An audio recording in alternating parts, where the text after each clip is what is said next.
So, are you tired of boring old Earth? Want to know what lies beyond the starry night sky? You're not the only one. People have been asking the same question for centuries. Luckily, scientists have got you covered. They've discovered a lot of amazing places light years away from our blue planet. Just one light year is about 6 trillion miles. Mind-blowing, huh? So, hop on. The spaceship of knowledge is lifting off. Your first stop is 2.5 billion light-years away from Earth. It's a quasar, one of the brightest objects in the universe and the first one to be discovered. A quasar isn't a star, but a distant galaxy. This extremely bright object gets its power from a supermassive black hole. A disk of matter swirls around the black hole and creates friction. It's kind of like when you're cold and rub your hands together to stay warm. The friction between the palms creates heat, making you feel nice and cozy. The same happens in the quasar, just the amount of heat is bigger, way bigger. I hope you remember to pack sunscreen lotion. The temperature at the heart of this quasar can reach 18 trillion degrees Fahrenheit. Also, there is light, a lot of it. This celestial object shines 100 times brighter than all the stars in its galaxy put together. Well, it's time to cool down a bit. Minus 457 degrees Fahrenheit, to be precise. This is the temperature of a young planetary nebula called the Boomerang Nebula. It sits 5,000 light-years away from Earth. NASA's Hubble telescope caught images of the formation in 1998. It's composed of gas coming from a star near the end of its life cycle. Inside the nebula, it's windier than in the Windy City. Winds reach speeds up to 310,000 miles per hour. And you gotta thank them for the nebula's chilling temperatures. Researchers were just impressed to find out that the temperature of the Boomerang Nebula is just 1 degree above absolute zero. 0 Kelvin should be the coldest temperature possible. This is the point where all molecular and atomic activity stops. Brr! Makes you want to crank up the thermostat in your spaceship. Next, you're going to a place you might not want to visit. Sorry. So, it's the most massive black hole. This giant is located at the heart of a large galaxy, some 10.4 billion light-years from our planet. Its mass is 66 billion times greater than that of the Sun. Enough to make our galaxy's supermassive black hole feel ashamed. It has a mass of merely 4.5 million times that of the Sun. But you better not get near any of them, as a black hole's diet consists of matter. By calculating how much matter they consume, scientists can determine their rate of expansion. And those black holes have quite an appetite. Astronomers believe there are stupendously large black holes, or slabs, hiding somewhere in the universe. If they're real, their mass is estimated to be greater than 100 billion times that of the Sun. Now, it's time to snack on something lighter. The spaceship enters the Kepler 51 system. It's home to the lightest planets in the known universe, called superpuffs. Sounds fluffy enough, and it is. These planets' mass is either the same or slightly greater than that of Earth. But this doesn't mean they're small. Think of them as giant cotton candies the size of Jupiter. They are newly born planets whose atmosphere is still cooling down. You might want to wait for this process to be over, though, as 500 degrees Fahrenheit is too hot to handle. But for experts, superpuffs are special. These planets are incredibly rare, as they've managed to discover less than 20 so far. Now, are you up for a race? Let's say the ship you're on is traveling at a speed of 25,000 miles per hour. This is the current human speed record. It was set by NASA's astronaut trio from the Apollo 10 mission in 1969. And no, I am not talking about Neil Armstrong and Buzz Aldrin. That was the Apollo 11 mission later that year. Right now, you're going to race against a star 18,000 light-years from Earth. Your biggest advantage is that this is a neutron star. It was formed when another massive star ran out of nuclear fuel and couldn't support itself anymore. Think of a car running on an empty tank. Victory couldn't be any closer, right? Well, not quite. When a massive star feels like its time is up, it shrinks and starts spinning. Figure skaters do the same during a spin. They fold in their arms to increase rotation to the maximum. This neutron star is the champion of the universe. It spins at a speed of 157 million miles per hour. That's roughly 27% of the speed of light. Whoa! Are you running low on energy at this point? Time to charge up from a gamma ray burst. Gamma rays are electromagnetic waves generated by various forms of radiation. These bursts were fairly unknown to science until the late 1960s. Satellites equipped with gamma-ray detectors accidentally recorded huge outbursts of radiation outside of our solar system. What were they? Nothing dark, definitely, as these are the most energetic forms of light. Scientists believe that gamma-ray bursts happen when two neutron stars collide and form a black hole. The other explanation is that they are in the final stage in the life of a supernova. This event happens when a star decides to go out with a bang. Gamma-ray bursts shine brighter than a diamond. They are 1,000,000 trillion times brighter than the sun. Talk about an energy boost. Your mood is lightened up by now. You want to visit a place that has a draw to it. No, it's not a beach resort, but a magnetar. It's a neutron star with a twist. Magnetars have a magnetic field that is 1,000,000,000,000 times stronger than that on our planet. But don't fall for their strong appeal. Let's just say you won't live to tell a tale if you get too close to one. In 2004, a flare that came off the surface of a magnetar managed to compress Earth's magnetic field from a distance of 50,000 light-years. Quite impressive for a star the size of a city. Makes you wish to team up with this oversized magnet to commit the greatest heist ever. A magnetar has the ability to swipe all the credit cards on planet Earth from a distance halfway to the moon. Luckily for humans, NASA has discovered only 31 of these stars so far. You have barely escaped the pull of a magnetar. Suddenly, you start to sense a strange force drawing you away from your home base. It is the Great Attractor, one of the biggest mysteries of the universe. This massive gravitational irregularity has been pulling us closer and closer to it for billions of years. Scientists estimate that the Great Attractor is located at the center of the Laniakea supercluster. The name means immeasurable heaven in Hawaiian. It represents a gigantic collection of planets, stars, and asteroids. Our home galaxy, the Milky Way, is just a speck in this enormous supercluster. According to the Big Bang Theory, not the TV show, the real theory, the universe has been expanding in all directions. But the mysterious Great Attractor is slowing things down. How exactly? Researchers still need to figure this one out. On the bright side, they are good at naming things. The end of the universe would be called the Big Crunch, if there's anyone left to call it that. Your journey, too, ends at the edge of the universe. The most distant galaxy from Earth is the oldest one as well. The galaxies that formed first after the Big Bang have drifted the furthest. So every time advanced telescopes detect a far, far away dot, they give scientists an image of the origins of the universe. Look at this fascinating planet. It looks as if it's burning. It must be hotter on its surface than in the middle of Death Valley. The ground is parched, cut by giant cracks. There's not a drop of water in this boiling world. Now, it's the same planet, but it looks like a totally different place. Everything is frozen. The temperatures are so low, there isn't even a tiniest chance that life could survive on this planet. This bizarre world is called HD 20794d, and it's located 19.7 light-years away from Earth in the constellation Eridanus. This planet is a super-Earth. This term means that it is larger than Earth but smaller than such ice giants as Neptune.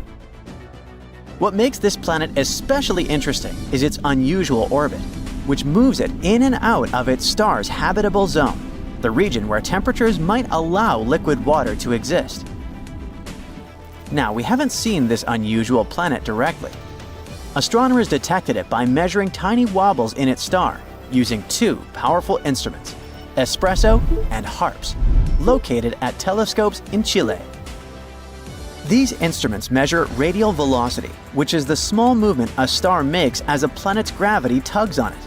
The larger the wobble, the more massive the planet. Later, astronomers analyzed the data and figured out that the planet in question has a mass around 6 times greater than Earth's. It orbits a star, which is slightly smaller and dimmer than our Sun.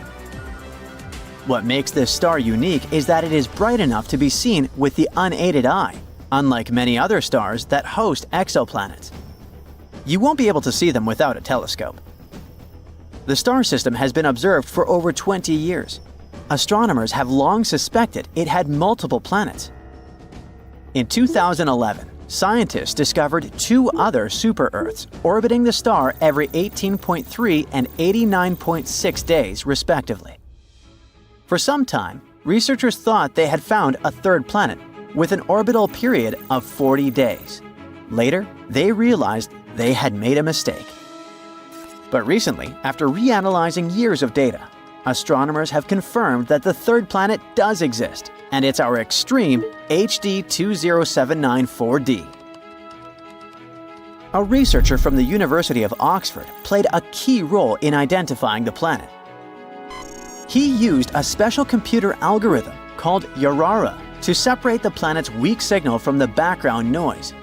It helped him confirm that the planet truly existed and was pretty unique.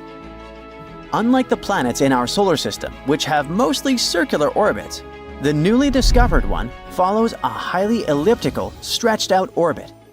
It takes 647 days to complete one trip around its star. That's just 40 days shorter than Mars's orbit around the Sun. At its furthest point, the planet is twice the Earth-Sun distance, which makes it an icy world far outside the habitable zone. At its closest point, it moves inward to 0.75 AU, where it enters the habitable zone, where liquid water might exist. This extreme movement creates truly bizarre seasons. For some part of its orbit, HD 20794d is frozen, like an icy wasteland. As it approaches its star, temperatures rise and ice likely melts, forming temporary oceans. The planet then experiences a short, scorching summer. It is so hot that the water on its surface might evaporate into the atmosphere. Shortly after, the planet moves away again. It triggers a gloomy fall with rains, followed by a deep freeze in winter. In other words, the planet switches between extreme cold and intense heat, which makes it a very unpredictable place for life. If any life forms exist there, they certainly need to adapt to dramatic changes in temperature and environment. Why does the planet follow such a mind-boggling orbit? It might be a leftover effect from events billions of years ago, when the planetary system was still forming. At some point, another large planet may have disturbed the orbit of our extraordinary friend. Another possible explanation is that a giant planet once existed in the system, and its gravity pushed HD 20794d into an elongated path. Later, this giant planet may have been ejected from the system, leaving the smaller planet in its current orbit. This theory makes sense because the 2 other planets in the system, B and C, have more normal circular orbits. The discovery of this planet is so exciting because it challenges what we know about habitable planets. Most planets in the habitable zone stay there permanently, but HD 20794d only passes through it. Scientists want to know if such a planet could still support life, even briefly. So future telescopes will study the atmosphere of this planet, looking for signs of water, gases, or even life. Another super-Earth that might have the right conditions for life orbits a star 137 light-years away. In space terms, this is considered relatively close. A light-year is around 6 trillion miles. The planet is called TOI 715b, and it's about 1.5 times the size of Earth. Unlike HD 20794d, it's permanently located in the habitable zone. Look, that's what astronomers think the planet might look like. TOI 715b orbits its star very quickly, completing a full orbit in just 19 days. But even though it's close to its star, it may not be extremely hot, all because its star is a red dwarf. That's a type of star that is smaller and cooler than our Sun. This means TOI 715b could have a milder temperature compared to other exoplanets that orbit closer to hotter stars. NASA discovered the planet using the Transiting Exoplanet Survey satellite. This space telescope finds planets by watching for small dips in a star's brightness, which happen when a planet passes in front of it. Since red dwarfs are smaller and dimmer than the Sun, planets passing in front of them are easier to detect. Astronomers are planning to study the planet further using the James Webb Space Telescope. This powerful telescope, located 1 million miles away from Earth, can analyze the atmospheres of distant planets. If TOI 715b has an atmosphere, JWST could help scientists determine what gases are present in it and whether such conditions could support liquid water or even life. One more promising world for our search for extraterrestrial life is an extremely dense super-Earth in the K2360 system. An international team of researchers from Japan and Europe has discovered this remarkable multi-planet system orbiting a Sun-like star located 750 light-years away. This system has 2 planets, including one of the densest rocky planets ever found. The K2360b is a rocky super-Earth, about 1.6 times the size of Earth, but with a mass 7.7 times greater. This makes it as dense as lead. The planet orbits its star incredibly fast, completing one full orbit in just 21 hours. It's the densest known ultra-short period planet with well-measured properties. As for its sibling, this is a much larger outer planet with at least 15 Earth masses. It takes 9.8 days to orbit its star. Sadly, since it does not pass in front of its star from our viewpoint, scientists cannot determine its exact size. The unusually dense planet might be the core of a much larger planet. Over time, intense radiation from its parent star may have blown away its outer layers, leaving behind only its dense, rocky core. So, in fact, this planet could show us what might happen to some planets that are too close to their stars. Astronomers think that the planet may have moved inward over time due to interactions with its larger companion planet. One possibility is high eccentricity migration, where a planet's orbit becomes highly stretched out due to gravitational interactions before gradually becoming more circular near the star. Another theory is that the planet's spin and axial tilt can cause its orbit to become more circular. Such planets are rare, and finding one with a massive outer companion can help scientists refine their theories about how planets form and evolve in extreme environments. With its help, we might also understand how rocky planets evolve and what happens to planets that get too close to their stars. You're gazing up at the night sky. Wow! For much of our history, we've been looking for life among these stars and the planets near them. But space has eyes too, and there's someone out there looking at us, maybe. Scientists claim that at least 29 distant planets may be watching us right now. So comb your hair and smile. We've so far identified at least 1,715 neighboring star systems in the Milky Way that can detect our planet with conventional telescopes. These stars are located in our galaxy. So if they were to point their telescopes at our Sun, sooner or later they would see a small dot that passes between our home star and the observer. This is called a transit. It's a method of detecting planets in astronomy. For example, you can observe transit phenomenon right at home with a telescope. You have to point it at the Sun and wait. Then you'll see Mercury. That's the closest planet to the Sun, and now you see it as a small dot.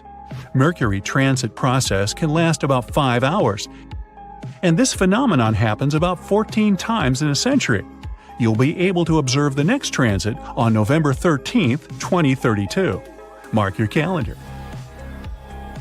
Likewise, you can observe Venus, the second planet from the Sun, but because it's farther away, its transits are less frequent. The last one was in 2004 and 2012. The next pair of transits is expected in 2117 and 2125. Hey, I won't be around then. So these star systems have the opportunity to observe our planet. But long-range telescopes work a little differently. Actually, the observer will not see a black dot with the sun in the background. The telescope will measure the brightness of our star. When Earth begins its transit between the sun and the observer, the telescope will record a slight drop in the brightness of the star because our planet is blocking the path of the sun's rays. Those faraway scientists of extraterrestrial civilizations will be able to calculate this drop in brightness and determine the size of our planet. But not all 1,700-plus star systems may have extraterrestrial life. Scientists have narrowed it down to 29 planets near some of these stars.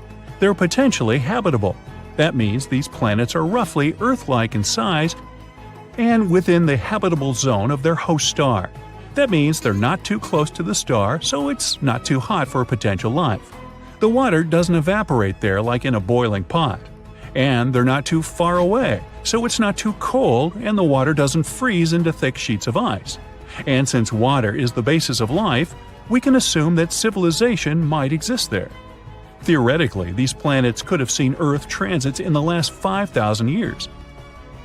So, while we were building the pyramids of Giza or Stonehenge, an extraterrestrial civilization may have been watching us. One of these planets is only 11 light-years from our home.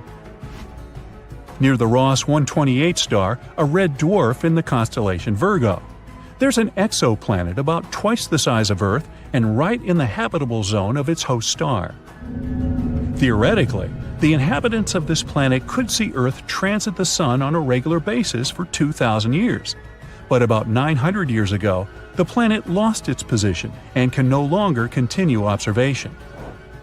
The other planet where Earth can be seen transiting is 12.5 light-years away, near the star called Teegarden. The window for observing our planet will open there in about 29 years. We're betting heavily on the TRAPPIST-1 star system. It hosts at least 7 exoplanets, almost like our solar system. And 4 of them are in the habitable zone of the star. But they won't be able to start observing Earth until 16 centuries from now. But we can try to make contact with these planets right now. They're all close enough to us to pick up our radio signals. Radio waves can travel through space at the speed of light, and our planet has been emitting radio signals continuously since 1895. So we're like noisy neighbors in the radio spectrum. If there's a planet somewhere with an intelligent civilization within 125 light-years of us, our radio noise would have already reached them. The only problem is, it would take about the same time to get a response from that civilization. The other problem with radio is that any civilization uses it for a relatively short period. Even now on Earth, we use Bluetooth and fiber optics more than radio, except for maybe traffic reports. And over time, all the radio noise we create will simply disappear.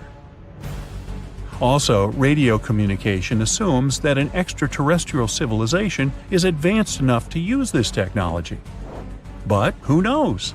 Maybe there are life forms in space that are really different from ours.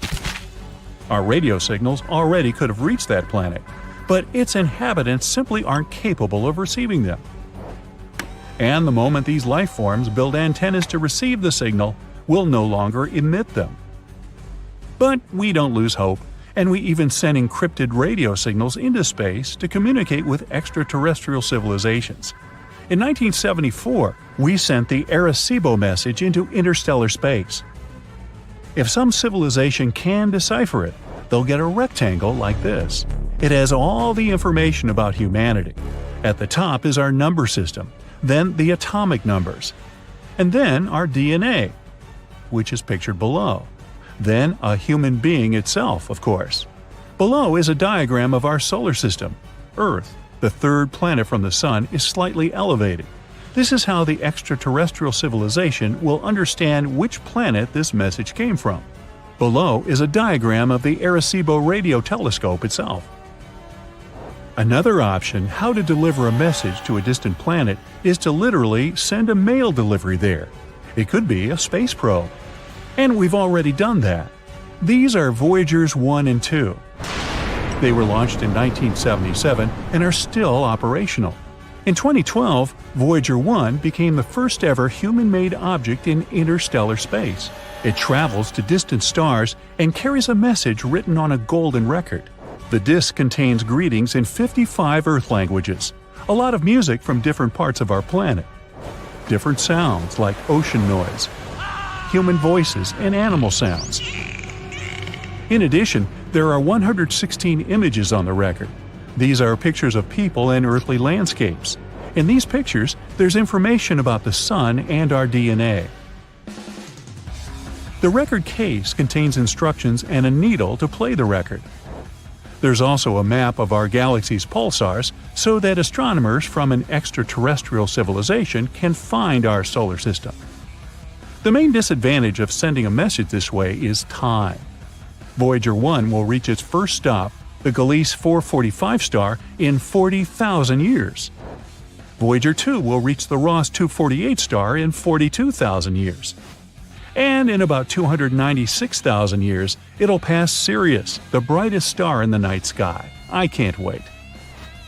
Also, an extraterrestrial civilization can detect us with calculations and formulas. All it takes is a little observation of the Sun. In star systems with planets, the host star doesn't stand still. It rotates around a small orbit. This is because the heavy star attracts the planet, but the planet also has its own gravity and resists. This shifts the star a little and causes it to orbit around. An extraterrestrial civilization can calculate this shift of the Sun and determine the mass of the planets near the star. Using such a method, astronomers were able to find 548 exoplanets. Now suppose we made contact with an extraterrestrial civilization near the closest star, Proxima Centauri. There's indeed an exoplanet there, but radiation from the host star would destroy any life forms. But imagine we still got a return signal. It would be the slowest chat in history, because our message would take 4.2 years to reach the planet, and we'd have to wait another 4.2 years to get a response. And so we arranged to meet. This civilization doesn't know how to fly into space. So we have to take the first step. Although Proxima Centauri is the closest star to our solar system, it takes about 73,000 years to travel there by conventional rocket. So we have to learn to travel at the speed of light. But even then, it would take 4.2 years to travel there. Imagine if we found extraterrestrial life on the other side of the Milky Way. Our galaxy is 100,000 light-years wide. So the journey from edge to edge would take 100 millennia. So, we either have to cheat the laws of physics or transfer all of human civilization to a giant spaceship that will travel from star to star for thousands of years. And when it launches from Earth, only the great and many more greats of the first crew will be able to see another star system from the spaceship portal. Hey, can you move your head? I'm trying to see out the window. Under your feet, the moon is pulsing. You feel danger with every pore of your body.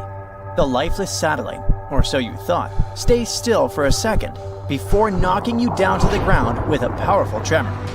Is it a moonquake? For years, scientists believed the moon was completely inactive, but the newest evidence seems to suggest that this idea is totally wrong. Researchers from the University of Maryland have recently discovered 266 mysterious ridges on the far side of the moon. And these ridges likely point to recent geological activity. So, are we really talking moonquakes? Well, kind of. The ridges are located in volcanic regions that formed 3.2 to 3.6 billion years ago. But they appear much younger than expected. Typically found in clusters of 10 to 40, they're often located in areas where the moon's surface is structurally weaker. Now, when astronomers speak about recent, don't take their words literally. They don't mean last year or even decade. Most models scientists created suggested that the Moon's geological activity ended 2.5 to 3 billion years ago. But the new information hints at the possibility that these formations have been active within the last billion years. Some of the smaller ridges seem to have formed as recently as 200 million years ago, and that is considered relatively young on the Moon's timescale. It means that the Moon may still be experiencing geological changes today. These discoveries kinda challenge our understanding of the Moon's history and evolution. But how did scientists come to these conclusions anyway? Researchers from the University of Maryland and the Smithsonian Institution used crater counting to estimate the age of lunar ridges. It works like this.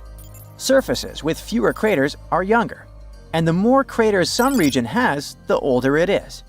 Plus, the analysis showed that some ridges cut through already existing craters, meaning they likely formed around 160 million years ago. In geological terms, this is very recent, suggesting that these ridge-forming processes may still be happening. Another cool thing is that the ridges on both the near and far sides of the Moon are similar, which means they may have formed through the same geological processes, having been shaped by the same forces. These forces might include the Moon's gradual shrinking, thermal contraction, and shifts in its orbit. We'll talk about it a bit later. Another argument supporting the idea of a still active Moon is decades-old data from the Apollo missions. They had already detected shallow moonquakes with the Apollo Lunar Seismic Experiment, recording 28 quakes ranging from magnitude 1.5 to 5. Researchers believe that these ridges may be linked to similar seismic activity. Now, about that bizarre shrinking of our natural satellite. Scientists believe the Moon formed about 4.5 billion years ago when a Mars-sized object collided with early Earth. This catastrophic impact likely sent bunches of superheated material into space. Eventually, they came together and formed the Moon. In its early years, the Moon was just a molten world, shaking from intense volcanic and seismic activity. So, the Moon used to be a molten mess floating through space. But when did it actually solidify? Scientists have finally figured it out, 4.43 billion years ago. This was a huge turning point, not just for the Moon, but for Earth too. After all, the giant impact that formed the Moon might have also been the final blow that made Earth stable enough to support life. In any case, billions of years passed. The Moon gradually cooled and contracted. And now look at this modern-day rocky sphere illuminating our nights. But the Moon isn't completely rigid yet. It still keeps cooling. And this slow cooling of its core might be one possible reason for the Moon's continued activity. As it cools, the Moon's interior contracts, which leads to cracks and shifts in the crust. One of the clearest signs of this contraction is found in the lunar maria. See these large, dark patches on the Moon? Those are called maria, areas formed when lava filled ancient asteroid impact craters and then solidified. Then, over time, the cooling and contracting crust created these wrinkle ridges. Another factor of the ongoing geological activity could be the Moon's gravitational interactions with Earth. Such non-stop powerful interactions likely create surface stress and trigger tectonic movements. It's all good and exciting, but can this activity on the Moon actually affect humans? In a sense, it can. The Moon has long been seen as a stable place for future bases and resource extraction. But the discovery of this ongoing geological activity is pretty worrying. If the surface is still shifting, future settlements, infrastructure, and mining operations could face serious risks. That's why, at the moment, we need seismometers and ground-penetrating radars to better understand these movements. It will allow us to assess potential dangers before any long-term missions begin. By the way, there's another potential problem future lunar missions might have to deal with, and it's moon dust, aka regolith. Apollo astronauts quickly learned that this jagged, sticky dust gets everywhere and can damage suits, equipment, and even health. A new study from Texas A&M engineers found another problem. When rockets land or take off, they kick up regolith, which can become a collision hazard, especially with many spacecraft bringing crews and cargo to the moon. Lunar regolith comes in all sizes, from tiny dust particles to large rocks. The main ingredient in moon dust is fine silicate materials, about 70 microns in size, like a human hair. They formed over billions of years as meteors and asteroids smashed into the moon's surface, grinding much of it into powder. Unlike Earth, the moon has almost no atmosphere. It's incredibly thin, so there's no wind or water to smooth out the dust. On top of that, constant exposure to solar wind has given the regolith an electrostatic charge, making it stick to anything it touches. Apollo astronauts quickly found this out the hard way. Moon dust clung to their suits, got trapped inside their landers, and stuck to everything. Worse, it became a health hazard, causing eye irritation and breathing problems inside their spacecraft. But at the moment, it seems like a problem for future us. A much more important issue is finding water to support future missions, and China is going to deal with it. It's getting ready for a big mission to look for hidden ice on the moon. As part of the Chang'e 7 mission in 2026, a flying robot will explore deep craters at the moon's south pole, where ice might be trapped. If they manage to confirm it, this could be a game changer for future lunar missions. Astronauts will have a water source and even fuel for space travel. The mission is a key step in China's plan to land astronauts on the moon within 5 years. While signs of water have been found before, like in soil samples from Chang'e 5's probe and observations by NASA and Indian spacecraft, scientists believe that deep ice deposits are the real key to supporting future missions. The south pole of the moon has some incredibly deep craters, and experts think ice could be hiding inside them. The flying robot will try to explore one or more of these craters after landing. If it does find the ice, it could make long-term moon missions much cheaper and more practical, helping astronauts live and work on the moon. Some scientists also think that this discovery could offer us some clues about extraterrestrial life. In any case, whether we find water on the moon and learn to deal with that pesky dust or not, the recent discovery of those young lunar ridges is a game changer.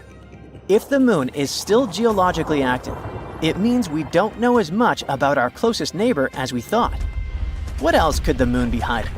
Are we really prepared for the idea that this lifeless satellite might actually be more dynamic than we imagined? Future missions, which might not be as safe as we once believed, will probably show. This is Neptune. The next stop is Pluto. Stand clear of the closing doors, please. One day, with top-notch future technologies, one stop from Neptune to Pluto won't seem much further than Times Square from Bryant Park today. There are huge ice mountains on Pluto, valleys that go further than your eyes can see, 160-mile large craters, almost as big as the largest one on Earth, and no life. The reasons are obvious. The long distance between Pluto and the Sun guarantees freezing temperatures on that dwarf planet. It also ensures a trip of a few billion miles.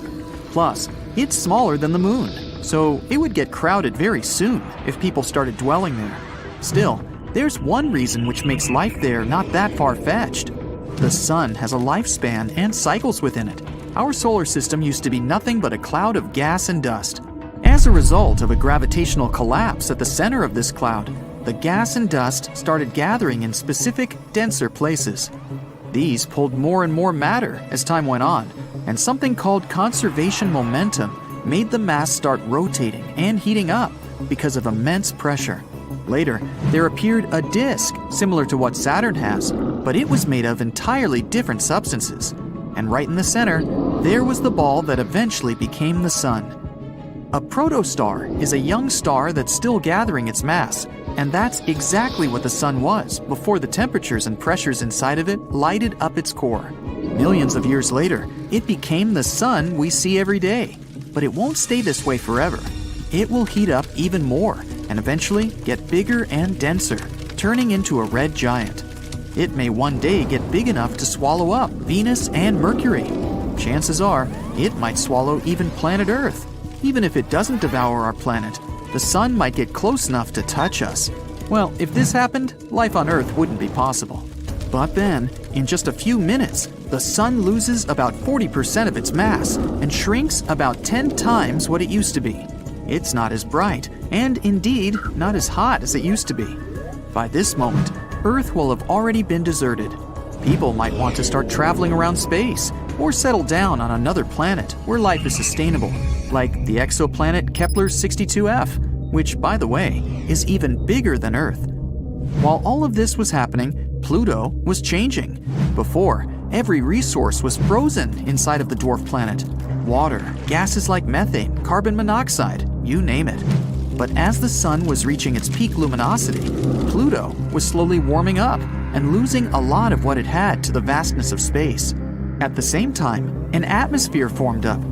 If the atmosphere gets thick enough, it would create favorable life conditions. Then, instead of spaceships, a tiny percentage of us would be able to set up colonies on the dwarf planet. The temperature is comfortable there, almost t-shirt weather. It even resembles Earth a tiny bit. Canyons filled with water, beautiful endless fields with trees, and lots of space to run around, and mineral water pockets on the ground, good enough to drink. Pluto's rotations are different than Earth's. An Earth day is 24 hours, and sometimes it still feels like it never ends. But on Pluto, a whole rotation around the sun takes 153 hours, because it's pretty far away from the sun. After several hours without sleep, we get tired and our eyes get red. It means we'd have to take several naps throughout the day on Pluto. A year on Pluto equals 248 Earth years. Unless we come up with some sort of technology to get us to live that long, our entire lifespan would be less than half a year on the dwarf planet. So, houses on Pluto might need to be equipped with cryo chambers. Whenever you feel like dreaming for a long time, you jump in it and wake up 50 Pluto days later. On the dwarf planet, there are also seas and beaches. So it's just like a tiny Earth, far away from the actual Earth. The food on Pluto could be tastier. We might find a way to make the ingredients more savory and even try to grow them faster during the trip. You plant a carrot, and 2 days later, it's ready to be in your salad. There could also be new ingredients for our salads on Pluto. Maybe 2-meter-tall mushrooms we've never seen before. The animals we would take with us on the trip would get released into their new home forever. And with time, they would evolve and adapt to their new environments. The law of the jungle could change a bit too. Lions might not be kings anymore. Deer are. Their antlers are twice the size of what they used to be. But to be fair, so are the deer. Most of the animals that were already here used to live underwater. But with time, the amphibians started shifting to the surface, just like Earth at the beginning of life. Pluto could only be a temporary home though. Once the sun has finally reached its final phase, Pluto would get frozen and lifeless again. People instead would need to try to find a planet that stays in the Goldilocks zone of another galaxy.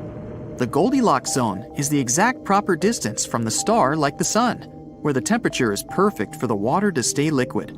It's the rule scientists search for when looking for other planets that can sustain life. We can try setting new colonies on one such planet, or even try to set up our own artificial home, not exactly a planet or a spaceship, but a combination of both. Something huge built right in space, say a wheel with gravity everywhere we go, so we don't fall off.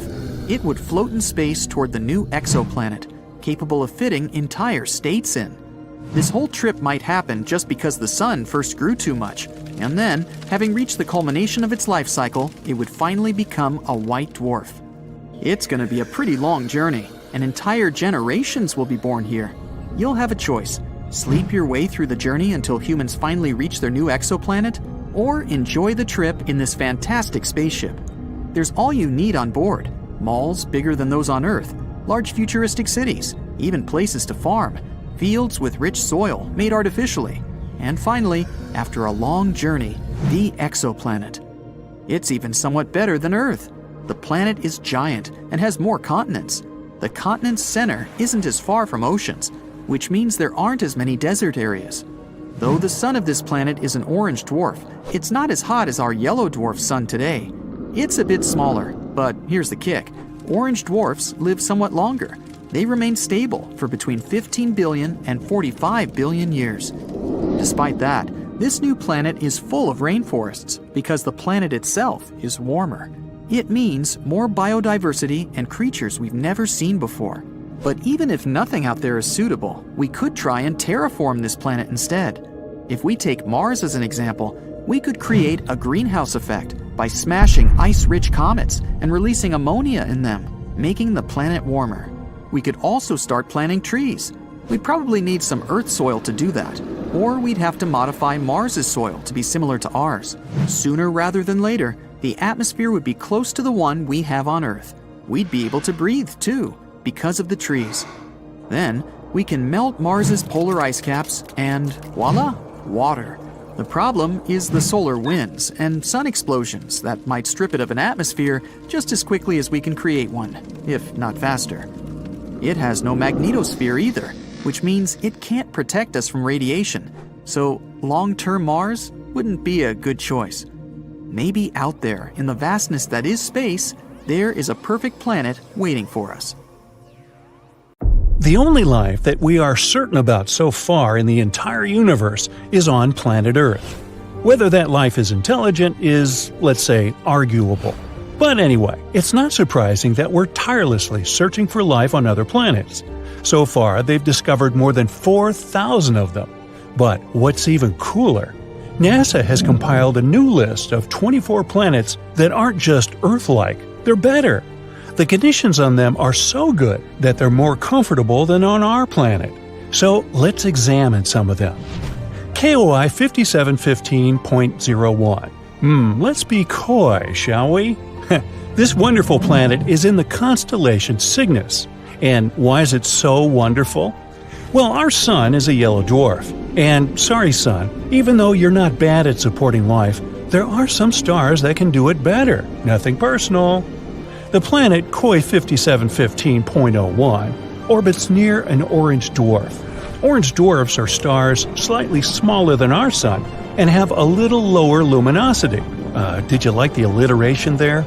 Anyway, don't worry, it doesn't mean we're going to live in complete darkness. In fact, if the planet is found closer to the sun and it has a thicker atmosphere, it may even be lighter and more colorful than on Earth. Now, our sun has a very short lifespan. Right now, it has 7 to 8 billion years left to live, a little longer than Earth's age. But orange dwarfs can live from 45 to 70 billion years. This is great not only because we'll be able to hang out on this planet longer, but also because the planets around these stars have more time to form life. Now, ideally, we would need to find a planet next to an orange dwarf that is about 7 billion years old. It's very likely there will be at least some organisms there. KOI 5715.01 is about 5.5 billion years old. Yeah, it may not seem mature enough, but that's okay, neither do I. Our Earth is a billion years younger, and that didn't stop us. The planet is quite close to its star and is in a habitable zone. 1 year there lasts 190 days. Imagine going to elementary school and already getting a driver's license.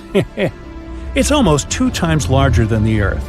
The average temperature there is 52 degrees Fahrenheit, which is slightly less than ours, 57. But it mostly feels warmer there because strong gravity helps it hold on to heat in the atmosphere longer. It's a little too far away though, like 3,000 light-years from Earth, which is about 18 quadrillion miles. Yep, better bring a really big lunch with you. KOI 3010.01.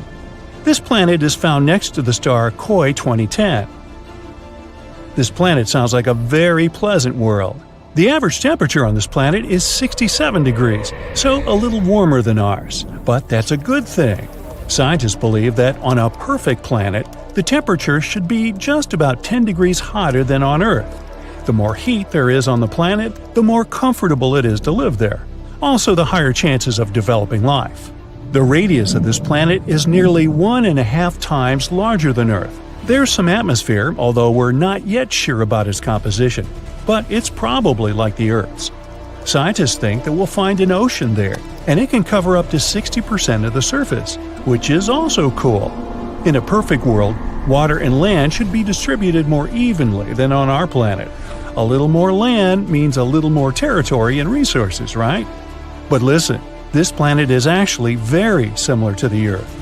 The semblance is so striking that scientists believe we have an 84% chance to find life there. Of course, not necessarily an intelligent life, but at least some animals. Wouldn't that be cool? Now, what do you think they could look like? Very Earth-like planet, but with stronger gravity. Well, if someone lives there, they're probably big but have a small height and strong little legs. Sounds adorable and scary. But we won't be able to find out the truth anytime soon. So far, for us, these planets are microscopic dots in space. We only have some dry, boring data about them and don't even know what they look like. We'll have to wait until we can find a way to get closer to these planets. Kepler 186f. This is also one of the best candidates for having life.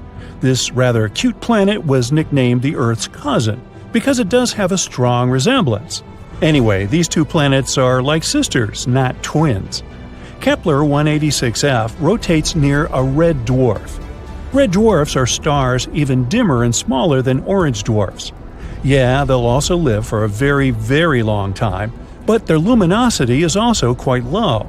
However, Kepler 186f is closer to its star than we're to our Sun, so it shouldn't be too dark there. Well, at least not night-like dark. The sky on this planet is sure to be an unusual shade of red, like sunsets on Earth. What do you think? Would you like to live on a planet with an eternal sunset? The size of this planet is about the same as Earth. Not bad, not perfect. Why so?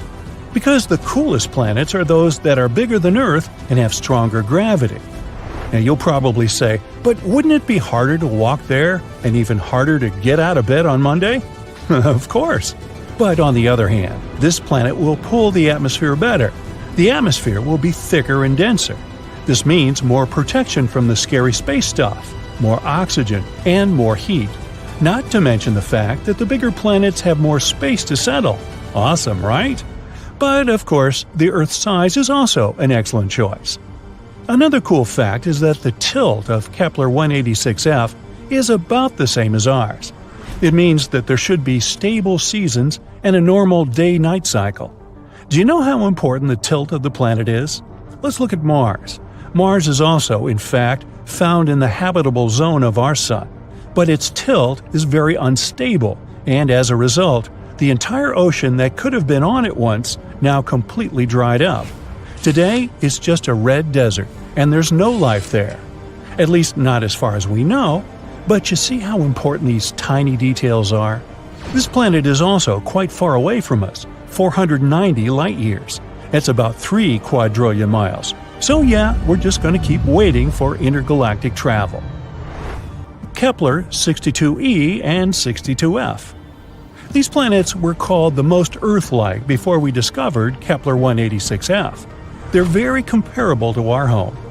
Kepler 62e is about 1.5 times larger than Earth, and Kepler 62f is just slightly smaller than that.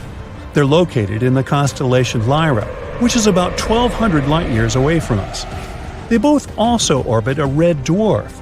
1 year on Kepler 62e lasts about 122 days, even less than on that first planet we talked about. Scientists believe that both 62e and 62f are sort of water worlds, warm places mostly, or even completely covered with water. If there is land there, it's probably just some islands. A world consisting entirely of islands.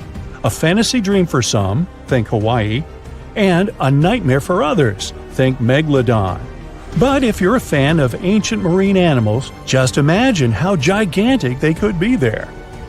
Still, there are many things we don't know about this planet. Does it have a surface? What about its composition, density? One day, maybe we'll be able to answer these questions. And so, that's it for the super Earths. Of course, the original list is much longer, and you can go check it out on the internet. Now, the best thing about all this is that these are planets that are better than the Earth. But we also know thousands of other exoplanets that are just close enough to ours. And the odds are, a few of them have at least some form of life. But they're very, very far away, so we have no way to check it out right now. Perhaps down the road, we'll find some cool creatures on many of them. In the heart of the galaxy, there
Also, Sagittarius A* doesn't seem to have a very good appetite.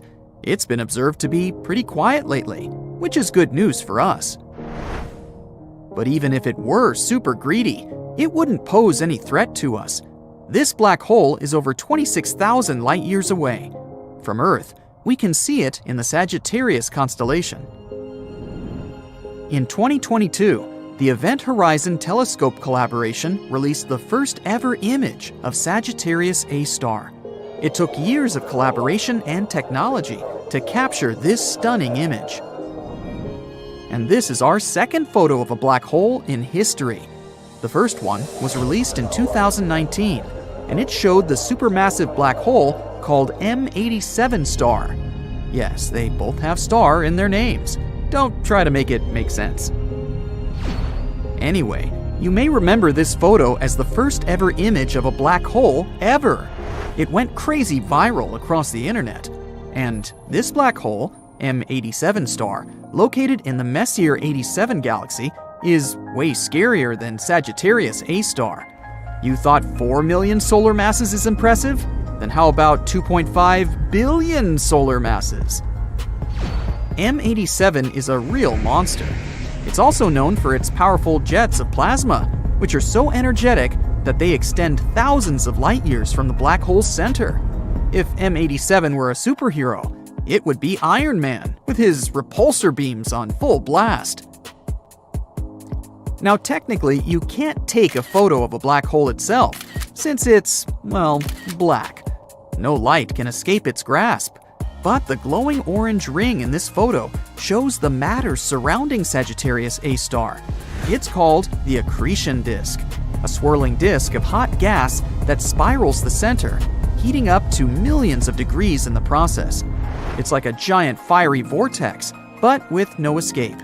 And the shadow in the center indicates the black hole itself. Inside that shadow, there's an event horizon. The event horizon is the boundary around the black hole beyond which nothing, not even light, can escape its gravitational pull. It's the point of no return, where the gravitational force is so strong that even the fastest object in the universe, light, can't escape. Once you cross the event horizon, you're doomed to fall toward the center of the black hole, where the laws of physics as we know them break down. And this is exactly the fate that awaits our unfortunate X7. Right now, the pure blob is getting stretched and yanked by powerful tidal forces. By the way, before it meets its untimely demise, X7 is expected to put on a bit of a show. Its closest approach to the black hole, called periastron, is projected to happen in 2036. And when it finally gets torn apart by the Sagittarius A*'s gravitational forces, there may be some cool fireworks to see. But this is not the most important thing. The funny part is, X7's future end may help us finally understand what the heck even is this thing. A team of scientists have been studying how a strange blob orbits the black hole. And that's when they discovered that X7 has stretched to almost twice its initial length. And what does that mean? Well, it suggests that X7 is most likely made of debris ejected during a recent collision between two stars. Yep, you heard that right, a space car crash. Imagine this. Two stars fall in love and start circling each other for many years. After that, they finally merge together. At this moment, they eject tons of gas and dust. And perhaps this cosmic dance created our blob baby, X7. It's basically like the crumbs left on the table after a giant space feast. Something like this is actually pretty common, especially around black holes. It's like a galactic fender bender that sends debris flying everywhere. Actually, the universe is full of mystery blobs. They're called the G objects. No, they're not the G-men from Men in Black, but they're just as mysterious and elusive. These guys have been puzzling astronomers for more than 20 years. They look like gas clouds, but behave like stars. It's like they can't decide whether they want to be a cloud or a star. Come on, guys, make up your mind. G objects stretch out at the closest point to the central black hole, but emerge intact, like a rubber band that stretches but doesn't break. Scientists think that they're the stars that have merged together into one. And while doing that, they also produce a huge cloud of gas that hides the result from view. Kinda like when you're wearing a bulky sweater, so that no one knows that you've put on a few extra pounds. And then a study published in 2021 found that one of these objects, G2, was actually a molecular cloud concealing 3 baby stars. Talk about a plot twist. But X7 is the black sheep of the strange blob family. It's significantly different from the G objects, like the weird cousin you see once a year at family gatherings. Its evolution has been more dramatic. Also, it's not being held together by a mass lurking in its center. So what is it being held together by? Pixie dust? Magic? We need answers! That's why scientists believe that X7 isn't a G object itself, but debris left from it. Or maybe not. We have no idea. The possibilities are endless, and that's what makes astronomy so exciting. So let's keep our eyes on the skies and see what other strange objects are out there. Who knows? Maybe we'll discover another mystery blob, and this time it's going to be a spaceship. Now that would be awesome. Chances are, we're going to find life beyond Earth by 2035, and there's no need to travel to a galaxy far, far away. Our Milky Way galaxy is full of totally suitable environments. Don't get too hyped up though. We're talking about microbes or chemical markers, not Hollywood-like green humanoids. Even so, when we finally find traces of life, it will change how we see our place in the universe. NASA's Kepler Space Telescope discovered something incredible. Almost every star has planets, and many of these planets might be habitable. Rocky planets like Earth and Mars are even more common in our galaxy than gas giants like Saturn and Jupiter. Also, we already know that our galaxy is very rich in water. There's water in interstellar clouds where stars and planets form, in the debris disks around other stars, in comets, just everywhere. What's really hard though is finding life itself.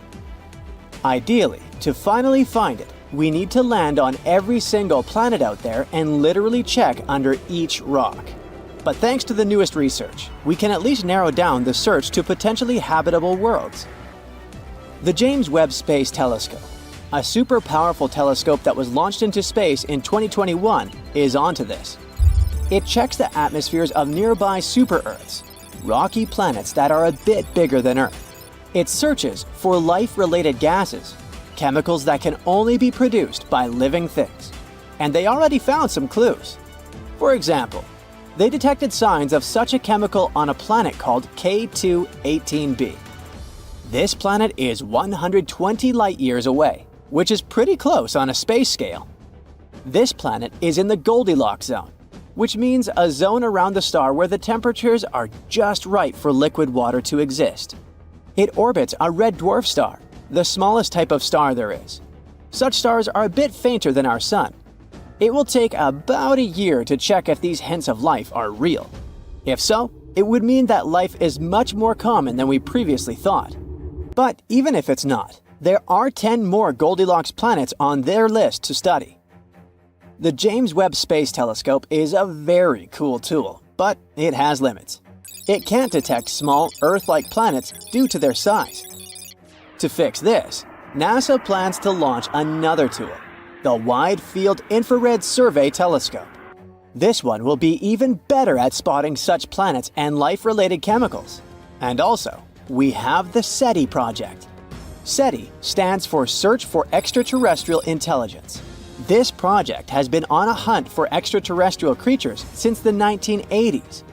They also believe that we'll find signs of life within the next 10 years. Not so long ago, they started a super big and cool project.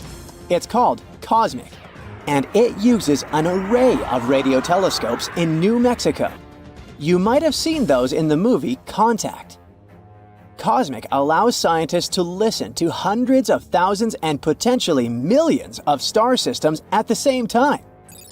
If there are any interesting signals, scientists can check them right away, instead of waiting for weeks or even months. The signals themselves are often very sudden and short, but COSMIC can detect even the shortest ones that last nanoseconds. COSMIC can also help with other research, like studying mysterious and unexplained fast radio bursts, or even dark matter. This is the biggest and most powerful tool for searching for extraterrestrial life we've ever created. But it's not enough to just listen. Why don't we reach out ourselves? NASA has sent some signals into deep space. In 2002, their Deep Space Network sent a signal to the Pioneer 10 satellite. But there was an obstacle in the path. A white dwarf star, 27 light-years away from Earth. If there's a planet around this star, perhaps the signal reached them too. If there are any intelligent species there, we could receive a reply by 2029. The DSN keeps sending powerful transmissions into space. These signals will bump into 222 stars within the next 3 centuries. Maybe someday we'll receive a reply from somewhere far away. But why haven't we received a response yet? There are about 200 billion galaxies in the universe, each with around 100 billion stars. If just 1% of those stars had one planet, that's still 200 quintillion possible planets. And we can narrow it down even further. If the chance of them having life is 1 in a trillion, that would still leave us a few 100,000 planets. So, where is everyone? This is a famous question known as the Fermi paradox. The first possibility isn't that terrifying. It's possible that the universe is full of life. But this life isn't intelligent in our traditional sense. Some planets might have microbes, birds, or space dinosaurs. This is called the Great Filter Theory. It suggests that there are certain filters that life has to overcome in order to become intelligent, and maybe other species just haven't overcome them yet. Think about it. Life on Earth started in the ocean, then crawled onto land, diversified into many forms, went extinct in massive events 5 times, evolved again, and eventually led to humans. We built societies, developed healthcare, and only then started searching for another life. There's another idea called the Gaian bottleneck hypothesis, which suggests basically the same thing. While it might not be too hard for basic life to start, it's incredibly tough for that life to survive and thrive over long periods. Venus might have had oceans and Earth-like conditions too, but something went wrong. Its oceans boiled away because of a runaway greenhouse effect. Now it's sterile. Mars also had liquid water on its surface once, and both the Moon and Mercury had thick atmospheres for a short time. Meanwhile, Earth has had liquid water on its surface for almost its entire existence. It's super rare and remarkable for a planet to hold temperatures from 32 to 212 degrees Fahrenheit for millions of years. So, maybe it's a mistake to look for intelligent life, especially the one that uses the same technology as we do. It evolved under completely different conditions after all. That's also where the so-called Drake equation comes in. It's a formula that gives us a chance to calculate the potential of life becoming intelligent on a planet. To calculate the result, we need to know several variables: how many stars there are, how many of them have planets, the chance of these planets having life, and so on. Unfortunately, we don't know these numbers yet, and the result might be insignificant. But let's assume that there is at least one other intelligent species. Why haven't we met yet? There might be many reasons. Maybe they don't think we're interesting enough, or maybe the problem is with us. Perhaps we keep missing their signals, or maybe we missed the entire species itself. The universe is insanely huge and ancient. It's over 14 billion years old. If we compress Earth's entire evolutionary history into a 24-hour day, life starts at 4 a.m. Dinosaurs go extinct at 11:40 p.m. Human-like creatures appear 2 minutes before midnight. In this analogy, humans have existed for just 77 seconds, and our technology capable of detecting extraterrestrial life is even newer, less than a second. With such vast distances and time spans, the chances of us existing at the same time as other civilizations are slim. If their civilization lasted only a few millennia, we could easily miss them entirely. But that doesn't mean we should give up our search. Scientists were worried that Earth's radio signals had dimmed over time. But a recent study showed that it's actually the opposite. The numbers of our satellites keeps growing, and this makes our planet more detectable. By the end of the decade, we could have 100,000 satellites, making Earth incredibly bright in the radio spectrum. If there is an advanced civilization out there, they will easily spot us even from very far distances. Astronomers are super optimistic about it. There's a high chance they'll find extraterrestrial creatures while you and I are still around. Hop on! I've prepared a tour around Earth's fellow planets. Let's start with Mercury, the smallest planet in the solar system. During the day, the temperature on the surface of this planet can reach 800 degrees Fahrenheit, and during the night, it can drop to negative 290 degrees Fahrenheit. The temperatures here are so extreme because the planet has no atmosphere. Instead of it, Mercury has a thin exosphere. That's one of the reasons why Mercury is not habitable. The temperatures and solar radiation are too extreme for any organism to survive there. Now let's imagine there's a way to live on Mercury. Then what would life there look like? Mercury's surface resembles that of the Moon. Over time, meteorites left lots of marks on it. Unlike the Moon's surface, Mercury is grayish-brown. Now look up. The sun on Mercury would appear almost 3 times as large as it does on Earth. The sunlight would be almost 7 times brighter. I wonder what type of sunglasses people would wear if we lived there. Can life appear on this planet in the future? don't get your hopes up, it's very unlikely. Now, how about landing on Venus? You might think the hottest planet in our solar system is Mercury since it's the closest to the Sun. But in reality, this title goes to Venus. What is it that makes Venus boil? The biggest reason is its atmosphere. It's made up almost entirely of carbon dioxide. The atmosphere is so thick that it leads to the planet warming up non-stop. Basically, the gases in the atmosphere prevent thermal radiation from leaving Venus. So, the planet simply can't cool down. The water on its surface constantly turns into vapor. If the surface of Venus was food, then its atmosphere would be the microwave. That's why the temperatures in this world can go up to 870 degrees Fahrenheit. What would it be like to live on Venus? On Earth, seasons change because of the planet's tilt, but Venus doesn't experience any significant changes throughout the year. Things are pretty constant at night and during the day too. And what about the view of the sky? The clouds on Venus appear yellow or bright white. They're mostly made of poisonous sulfuric acid, but then why does Venus appear reddish-orange when you look at it from Earth? Talking about the true colors of planets can be a tricky business. The hue of a space body might be different when you look at it from another planet. If we traveled all the way to Venus, a reddish-brown surface would welcome us. The molecules of carbon dioxide and sulfuric acid block sunlight coming into Venus's surface, hence the reddish-orange color of the planet. Oh, and did you know that Venus is often called Earth's twin? Both planets are nearly equal in size. Both have relatively young surfaces and thick atmospheres with clouds. Plus, the orbit of Venus is also the closest to Earth.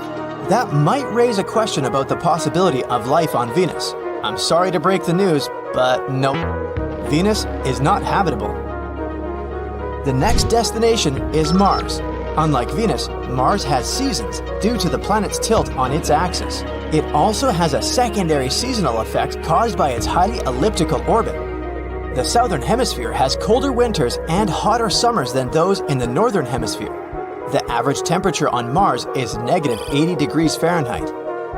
But temperatures can also range from the poles to the equator, and they can change very dramatically within a single week. Still, not that bad compared to the previous two planets, huh? Is Mars habitable? The number one thing a living organism should worry about here is space radiation. Earth has a magnetic field and a thick atmosphere to protect its surface from radiation. Mars has neither. The planet's gravity is 1/3 of Earth's. So, weaker gravity and a thinner atmosphere make it harder for any living being to survive on the red planet. In 2013, NASA reported an ancient freshwater lake that could have been a hospitable environment for microbial life. This is evidence now that liquid water once flowed on Mars. This confirmation suggests that Mars could have had the necessary environment to support life. But what happened to the water on Mars? The most popular explanation is that the planet's atmosphere became too thin and cold to keep liquid water on Mars's surface. The disappearance of water might also be related to the loss of early magnetic fields. Or the reason might be the red planet's size. Mars is probably too small to keep water. So, for now, Mars is not habitable. But, scientists keep sending missions to Mars. Maybe they'll find some new information. Let's wait and see. Now, Jupiter. Have you ever wondered what it might be like to live on the biggest planet in our solar system? Jupiter's environment is an unlikely place to support life. The temperatures on this planet and its composition are too extreme for any organisms to appear there. Jupiter has layers of gas, mostly hydrogen and helium. These gases fill the entire planet.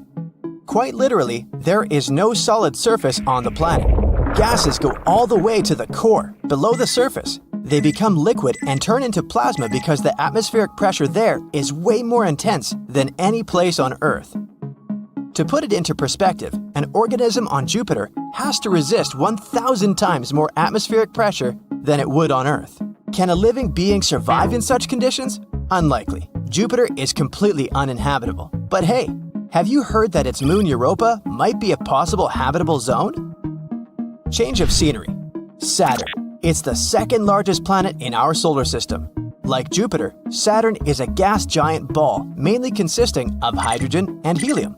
What about temperatures on Saturn? It's freezing. Plus, there are extremely powerful winds there. The winds in Saturn's upper atmosphere reach the speed of 1,600 feet per second. Let's compare them to storms on Earth to have a better understanding. The strongest hurricane ever recorded on Earth was moving at 350 feet per second. So the answer to the question, is there life on Saturn? Seems pretty obvious. Life, as we understand it, doesn't exist there. The next stop is Uranus, one of the largest ice giants. Uranus's atmosphere is dominated by ice, but it's not the only reason that causes the planet's blue color. It's also the methane in the atmosphere. It absorbs red light and reflects blue. The same goes for Neptune. Uranus is the coldest planet in the solar system. The temperatures there can be as low as -371 degrees Fahrenheit. Life on Earth needs sunlight to get energy, but there's nothing on Uranus that can produce any energy for life forms to thrive. The bottom line is Uranus doesn't have the environment to sustain life. Heading for Neptune, the second ice giant. What is there on the planet furthest from the sun? Obviously, it's incredibly chilly. There's neither a source of energy that bacterial life can exploit, nor a source of liquid water. Currently, scientists believe it's unlikely to find life on Neptune because of such unfriendly conditions. So, what makes our planet so livable? And I'm not just talking about human life, I mean any living organisms, even microbes. Life requires very special conditions to exist. All living beings need some sort of food, water, and the right temperature to develop. The atmosphere is a vital element. Humans, for instance, need oxygen to breathe, and they can only survive in temperatures that aren't extremely hot or cold. Another thing is gravity. All the other planets I've mentioned don't have exactly the same conditions as Earth.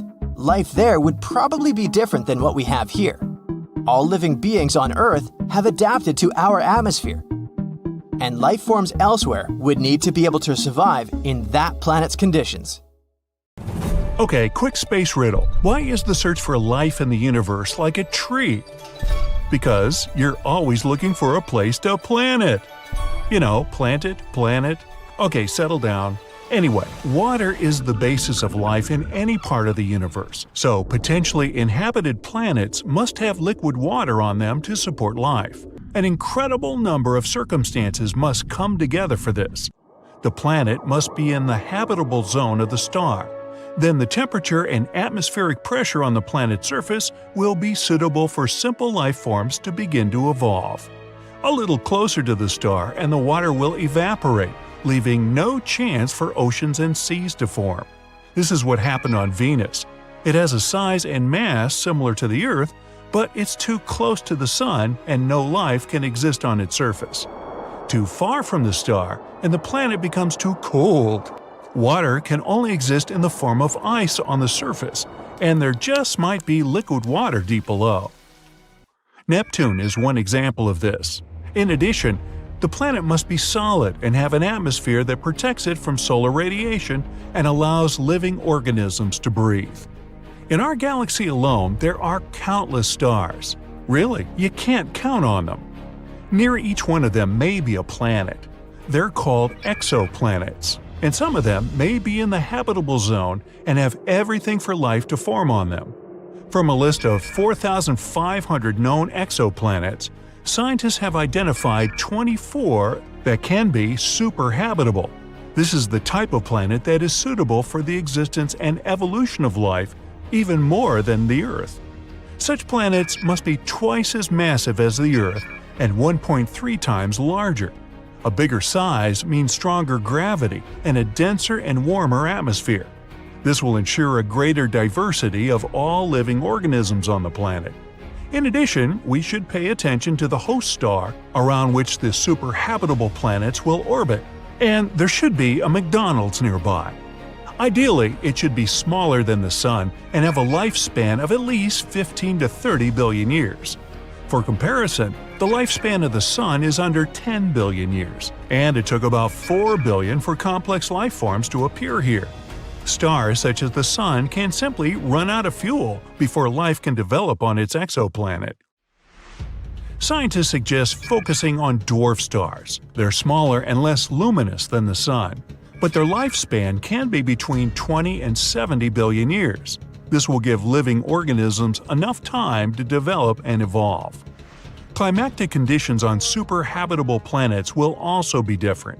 The average temperature should be 8 degrees Fahrenheit higher than on Earth, and there should be more water in the form of clouds, liquid, and humidity. These conditions are the most favorable for biodiversity, so the whole planet would be looking like tropical forests on Earth. All 24 candidates for the title of Better Than Earth, are more than 100 light-years away from us. And with the advent of the new generation of telescopes, we'll probably be able to find out exactly if there is life there and if the conditions there are suitable for humans. Now, let's take a look at the potentially inhabited exoplanets. Teegarden b. It's an exoplanet that orbits a red dwarf star about 12 light-years away from the solar system. Typically, red dwarfs can emit flares that blow away the atmosphere of the planets in its orbit. But this host star is calm and relatively passive. Teegarden b has almost the same mass as the Earth. It makes a complete circle around its star in about 5 days. Yep, you got it right. A year on Teegarden b is less than a week on Earth. Hold on to your hats. The furthest potential inhabited planet is Kepler 1638b. It's in the constellation Cygnus, about 3,000 light-years away from us. It belongs to the Super-Earth class. It's twice as wide and 4 times as heavy as our home planet. The gravity on it will feel much stronger. Even a normal jump will be much harder for you than on Earth. Although, if this planet is really inhabited, local life is used to such conditions. LHS 1140b. This planet is very rocky and solid. Although its size is only 40% larger than the Earth, it's 7 times as massive. It has a strong gravity of 3.25 Gs. For comparison, when you take off on an airplane, you experience an overload of about 1.5 Gs. So on this planet, you'd barely be able to stand on your feet. Because of its large mass, this planet has a thicker atmosphere, and because of the greenhouse effect, its temperature can be above 19 degrees Fahrenheit, and it rotates around its star quite quickly. It makes a full circle in just 24 days. And now, let's look at the constellation Aquarius. Here's an ultra-cold dwarf, TRAPPIST-1. A small planet orbits in its habitable zone. It's 3 times lighter than the Earth. Its temperature is similar to ours, but the gravity is half as weak. But we would still feel comfortable there. Remember the people that went to the Moon? There, the gravity is only 16% of the Earth's. That's what makes the astronauts move so funny. Kepler 452b is in a system that resembles the older sister of ours. The host star is only 11% older than our Sun and is almost 2 billion years older. The exoplanet itself is 6.5 billion years old, compared to 4.5 billion of Earth's. But these sisters are very far from each other. If you travel at the speed of the New Horizons spacecraft, it will take about 26 million years to get there. So bring a big lunch. This is the closest exoplanet to us, Proxima Centauri b. It orbits the red dwarf Proxima Centauri, which is the closest star to the Sun. This planet is just 4.2 light-years away from us. Its size and mass are very similar to those of the Earth. It probably has an icy structure, like Neptune. Although Proxima Centauri is the closest star after the Sun, we can't see it with the naked eye because it's too dim. So, all these planets, including the 24 that scientists have recently found, are in the habitable zone of their host stars. And, in theory, we can colonize them and make them suitable for human life in the future. But here we'll have to solve one big problem. Even the nearest exoplanet is too far away for us today. Our modern rockets can fly at 5 times the speed of sound, and even at such speeds, it will take us more than 100,000 years to get to Proxima Centauri on one of them. Well, we need to come up with something a bit faster to travel to a new home on one of these exoplanets. And perhaps scientists already have the answer. Warp drive. Ooh. This is a piece of technology that will allow us to manipulate space and time. It creates a kind of a bubble in which the normal laws of motion don't work. So the spacecraft will be able to significantly exceed the speed of light. And this isn't science fiction. Humanity already has such technology, although just in theory yet. It's Alcubierre warp drive. And no, I didn't make that up. Since no object that has mass can travel at the speed of light, we need to do one trick. The spacecraft has to move by compressing the space in front of it and expanding it behind it. Thus, not only the ship is moving, but also the space-time inside this warp drive bubble. And the maximum speed can be 10 times that of light. But to warp the space-time, the ship must be incredibly large, and to power it, we'll need the amount of energy close to what the whole planet of Jupiter generates. Still, recent calculations of NASA's Jet Propulsion Lab show that the ring around the ship, which should create the so-called warp field, shouldn't be perfectly round, as it was thought before. It can be more donut-shaped. Ah, donuts. This will greatly simplify the design and construction and will make it possible to test this technology on a spacecraft the size of a Voyager 1 probe. Even though it still seems impossible, scientists are already saying that there is hope. And while we don't know what technology will be used, in 2069, NASA plans to launch its first interstellar mission to explore potentially habitable planets outside of our solar system. Various rumors say that the speed of light can be achieved with laser technology. If the probe is very small, it can be launched to the Alpha Centauri star at almost the speed of light. There are also two other alternatives to power spaceships. These are nuclear energy and energy from matter and antimatter collisions. Ooh! These technologies are still a mystery to humanity, though. Well, for the time being, stay tuned. The planet races through space. Its orbit is unstable, like a pool ball gliding across the table looking for a target to collide into. Only this ball is the size of Mars, and it's going 9,000 miles per hour. Boom! It crashes into another planet. This Mars-sized object was called Theia, and what it smashed into was Earth. The impact released 100 million times more energy than the asteroid that wiped out the dinosaurs. The planetary collision threw tons of solid material from both objects out into space. But only one of the bodies survived. Theia was obliterated and then swallowed entirely by early Earth. But that debris didn't go flying endlessly into the cosmic void. No, something crucial happened. All those solid chunks gathered into a cloud. Gravity squished it together, pressing more and more. And in the end, our moon was born. So goes the theory. At the time of the impact, the solar system was just forming, and this rendezvous of epic proportions probably wouldn't have happened if it weren't for a newly formed Jupiter throwing Theia off its orbit and straight into Earth. Our young planet withstood the blow. Time passed. Earth evolved. Its surface will become unrecognizable over the next 4.5 billion years. It's hard for the human mind to understand this vast amount of time, so we'll squeeze it all into one day. If midnight is when Earth first formed from gas and dust that remained after the Sun's creation, the next 4 hours show a lifeless planet. Red hot, covered in lava, constantly bombarded by asteroids and, as you know by now, even a whole other planet. Yet life finds a way. The first cells appear. It's 4 a.m. on the clock. At 2:08 p.m., we see the first single-celled organisms form. It's not until 8:28 p.m. that sea plants appear. 20 minutes later, what's this? Jellyfish. After them, the planet flourishes with different fish, reptiles, insects. The forests grow at 10:30 p.m. Between 10:56 and 11:40, dinosaurs roamed the Earth. The giant lizards ruled our planet for less than 1 hour. A minute before the dinosaurs' extinction at 11:39 p.m., the first mammals begin to run around the planet. At 11:58 and 43 seconds, humans appear.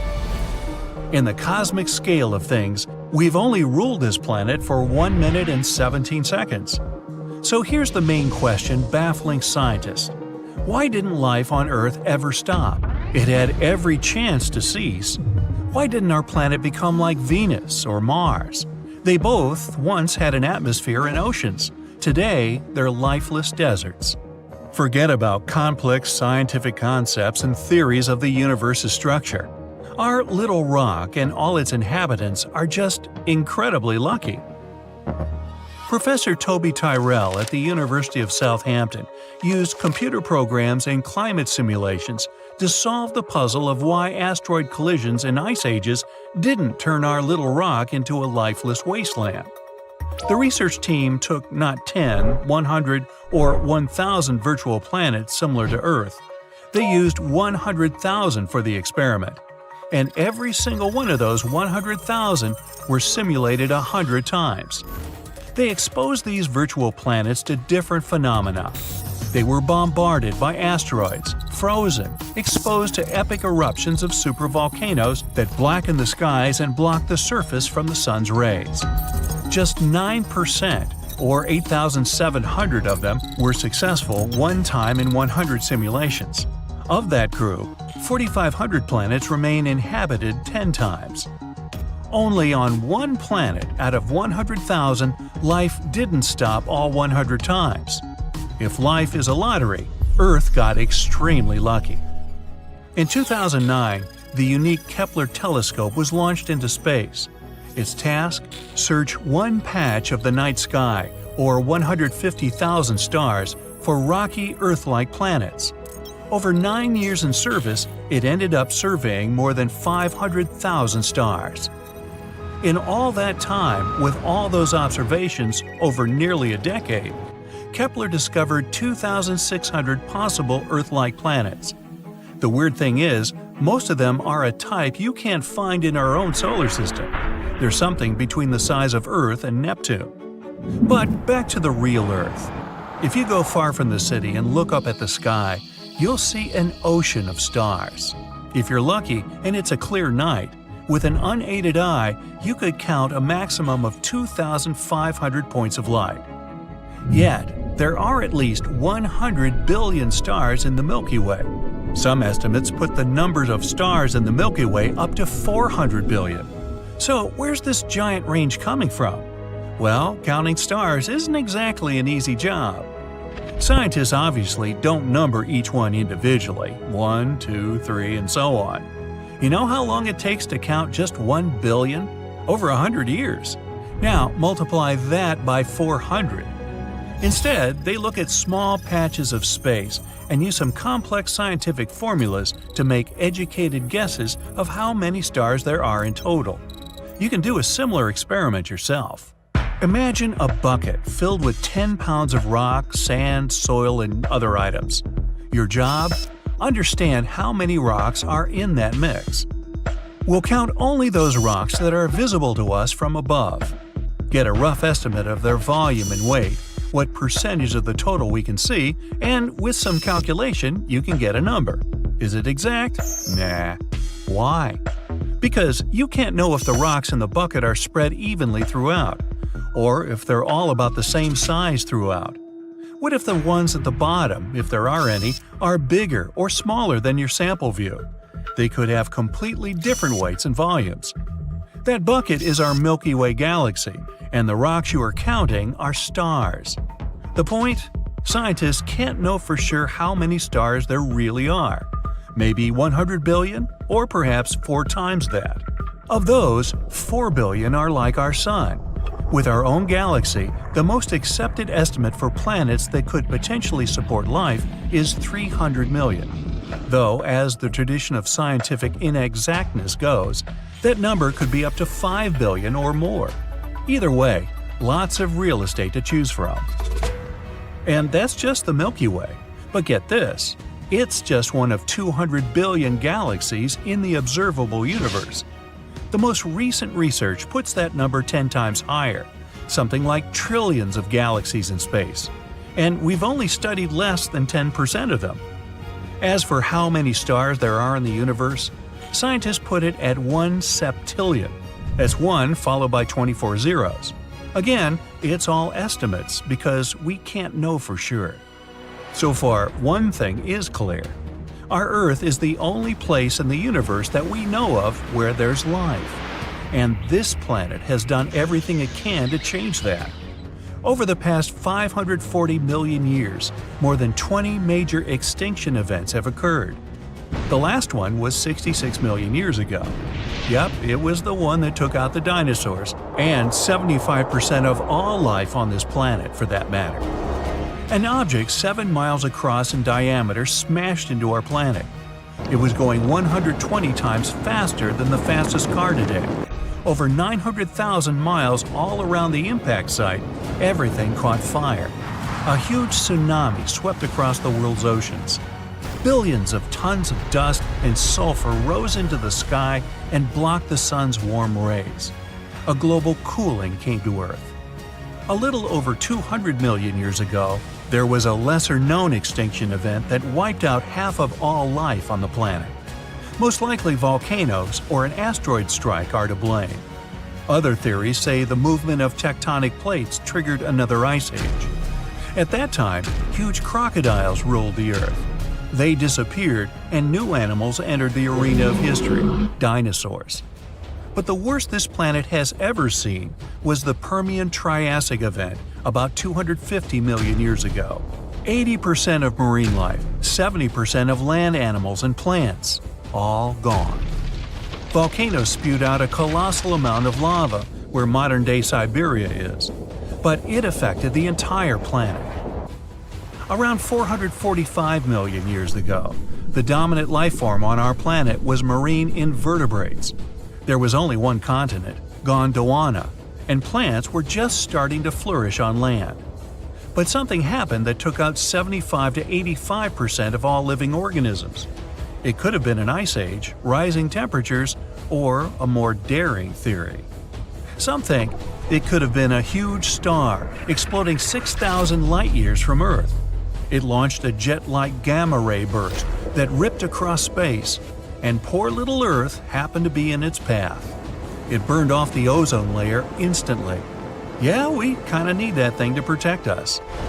Case in point, no matter how much this planet, or even the universe, tries to wipe out life on Earth, which is here in the first place from unbelievable odds, life always finds a way.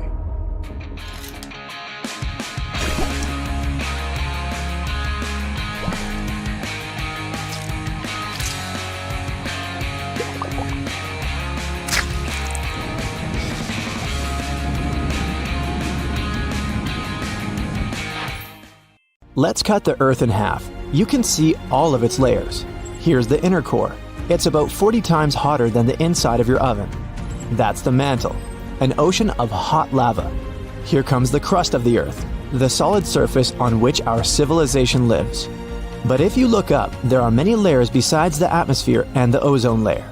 Scientists recently discovered a strange bubble here, which protects our planet from radiation. And nope, it's not the Earth's magnetic field. This bubble is made of radio waves. Our planet grows like a Christmas tree in the radio spectrum. But we're interested in low-frequency waves, the ones that let us keep in touch with submarines. So, radio waves are like light waves, or regular ocean waves. Look at this one. The distance between the two peaks is the wavelength, and the number of these waves over a period of time is the frequency. For example, there are 10 waves in this interval of 1 second. So, can you guess the frequency of this wave? Yep, it's 10 Hertz. Cell phones use waves with a frequency of 300 to 3000 megahertz. So, add 6 more zeros to that number. But waves of that frequency don't penetrate barriers well. Think of how you lose your cell phone connection when you're driving through a tunnel. That's because there is metal inside. It's a conductive material that weakens the radio waves a lot. Salt water is also a kind of conductor. So, if the submarine is deep enough, the thick layer of water weakens the signal, and we lose communication. To maintain it, we send fewer waves but make them longer. In the same amount of time, the frequency of the short waves will be much higher than the frequency of the long waves. That's why they're called very low frequency waves. But, as it turns out, these waves travel all over the Earth and even into space. This is where things get interesting. The waves collide with particles of radiation from the Sun. We think of the Sun as a friendly giant giving us light and heat, but it actually emits a lot of harmful radiation. Each flare, or the electrical discharge of material on our home star, causes an even greater burst of radiation. These particles fly to our planet, just as radio waves do. They travel 93 million miles from the Sun to Earth in 8 minutes and crash into our bubble, which acts as a shield. Basically, radiation particles from the Sun accumulate in the radiation belts around the Earth. Our planet's magnetic field traps them, and a recently discovered bubble of very low-frequency waves lies right below this radiation belt. It helps us repel some of the harmful emissions. Analysis of old studies confirmed that the radiation belts used to be much lower and closer to Earth. But when our civilization began to use radio actively, our waves raised that belt higher. No one expected such an effect from simple radio waves, but it'll give us a way to protect astronauts in the future. When you're on Earth, its magnetic field keeps you safe from radiation. You can physically see it when charged solar wind particles make the air particles at the poles of our planet glow. This is an aurora. Next time you admire this beauty, know that it's actually the Earth saving you from some extremely harmful rays. But if you're outside the Earth's magnetic field, somewhere in space, I have bad news for you. Nothing protects you there. This is a big problem for astronauts who spend months on the International Space Station. Perhaps scientists will learn to create protective bubbles of very low frequency waves around space stations and spacecraft. The same is true for other planets. We're probably going to colonize Mars. There is no magnetic field there, and nothing can protect you from radiation. But if you create an artificial bubble there, you can reduce the harmful radiation. Another invisible bubble protecting us is the atmosphere. It's like a layer cake or an onion. Each level of the atmosphere has its own properties. The lowest layer that we live in is the troposphere. This layer contains 80% of the weight of all the air on the planet. It's also the main place where water vapor lives. And this is where the machine called weather works. The sun sends rays of energy to the Earth. Our planet's surface reflects them and heats the air in the troposphere. This makes it move and change places with the cold air, so all the wind, cyclones, storms, and tornadoes only happen in the troposphere, up to about 7.5 miles high. That's why commercial planes fly at an altitude of around 6 miles. The wind or other bad weather conditions hardly affect this area, and the air here is not as dense as it is down on Earth. Flying 1 mile above sea level is like moving through a biscuit. It's hard, but at a 6-mile altitude, flying feels like moving through light whipped cream. The plane almost feels no resistance, so it's a win-win. They save fuel and keep the passengers safe. A couple of significant downsides are that it's very cold and you can't breathe there. It's cold because there are very few air molecules to absorb heat from the ground and transfer it to each other. You wouldn't be able to breathe here for the same reason. That's why planes are equipped with oxygen masks, just in case. Let's go a little here. This is the stratosphere. There's even fewer air molecules up here, and that's where the weather probes fly. They're the kind of small balloons with computers people use to predict the weather. This part of the atmosphere also contains the well-known ozone layer. This is our shield against harmful ultraviolet radiation. Ozone is almost the same as oxygen, except it has 3 atoms in it. When harmful ultraviolet rays enter our atmosphere, they crash into the O3 molecule. The ray breaks the molecule into O2 and another oxygen atom. The ray itself is converted into heat, but the ozone regenerates quickly. A single oxygen atom joins the O2, and the ozone molecule is ready to protect us again. It's the invisible shield that protects us from radiation. It gave birth to all life on Earth. As our civilization developed, we started to emit freon gas into the atmosphere. We used to fill our old refrigerators with it. A single chlorine atom would detach from a freon molecule when in the air, and then it would bind a single oxygen atom. Now, the ozone can't regenerate like it used to. Fortunately, we banned the use of such harmful gases, and the ozone layer began to regenerate. Scientists expect it to fully recover in the middle of the 21st century. The stratosphere ends at about 31 miles. The next layer is the mesosphere, the coldest of them all. On average, it's about negative 140 degrees Fahrenheit. That's 5 times colder than your freezer. This is the layer of the atmosphere where incoming meteors start to ignite because of friction in the air. Then they will eventually burn up completely. The air here is too thin for airplanes or balloons to fly, but it's still too dense for satellites. So, this layer of the atmosphere is not well studied. The next layer extends from 55 miles above sea level to about 500. That's a little more than the distance between Las Vegas and San Francisco. Kármán line is situated in this layer of the atmosphere. This is the boundary between our planet and space. The thermosphere is where all our spacecraft and satellites fly. It's also home to the International Space Station. The temperature rises extremely. The air here is about 10 times hotter than your oven can produce.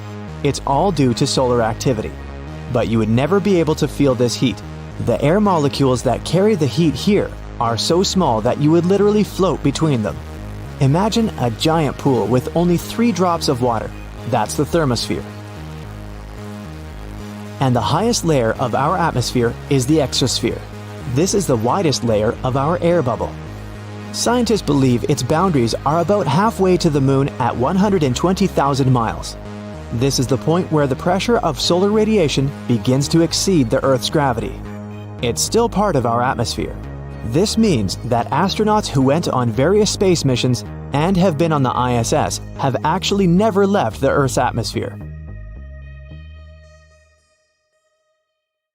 The search for ET is on. It's most definitely on. With the successful launch of the James Webb Telescope, the search for Earth-like planets has become a riveting topic of worldwide attention.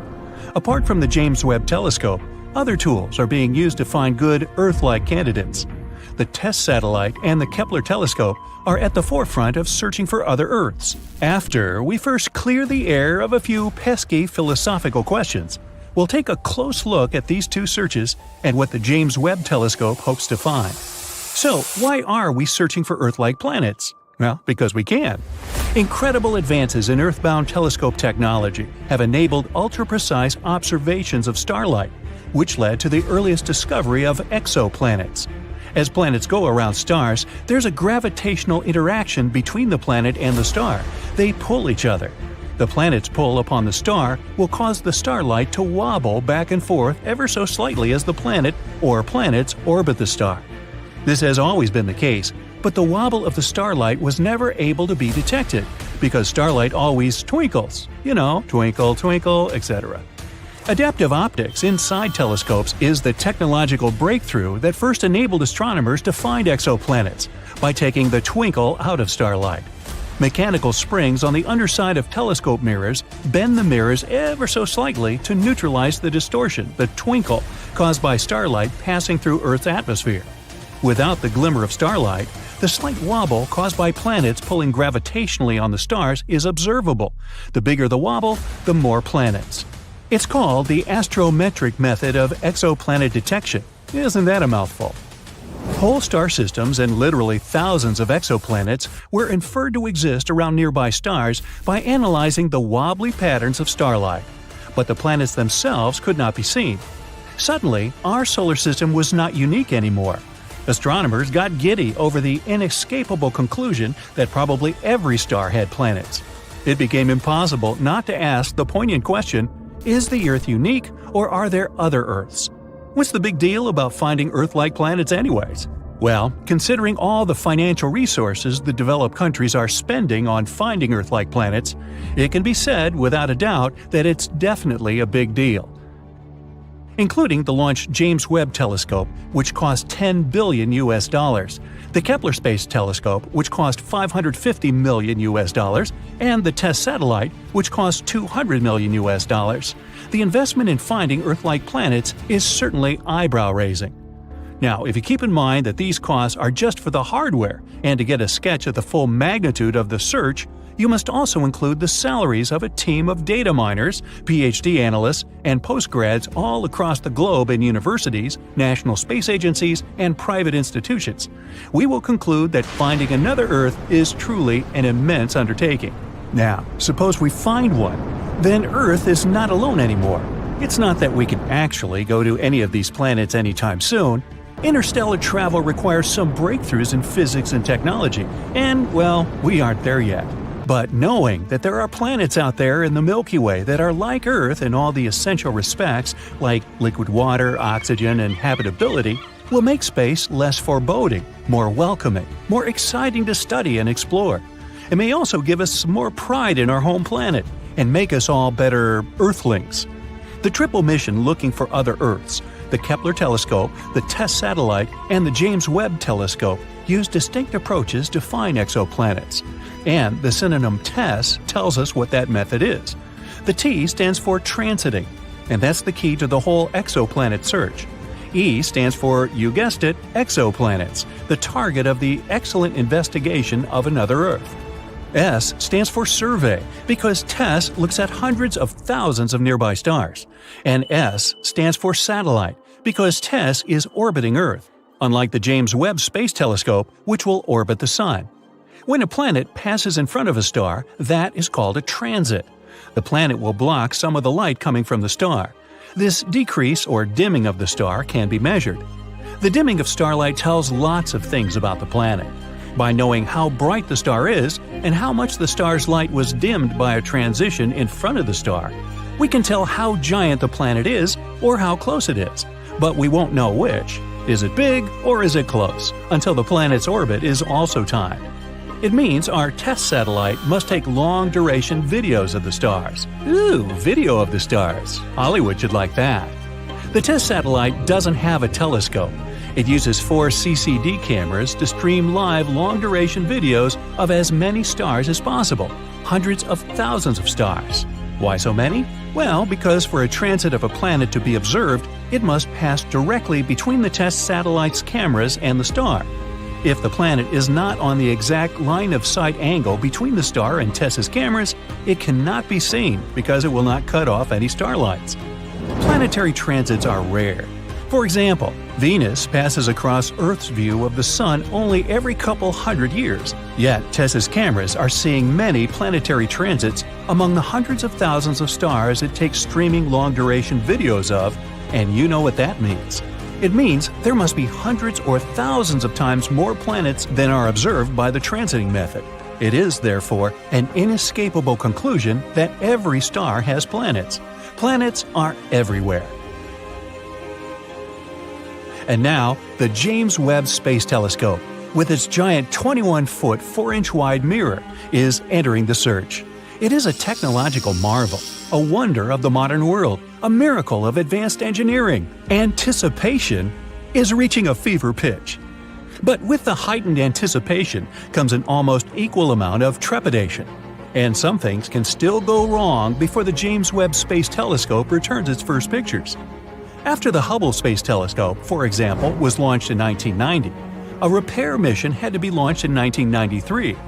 The mirror on the Hubble was not very well inspected, and its pictures were very blurry.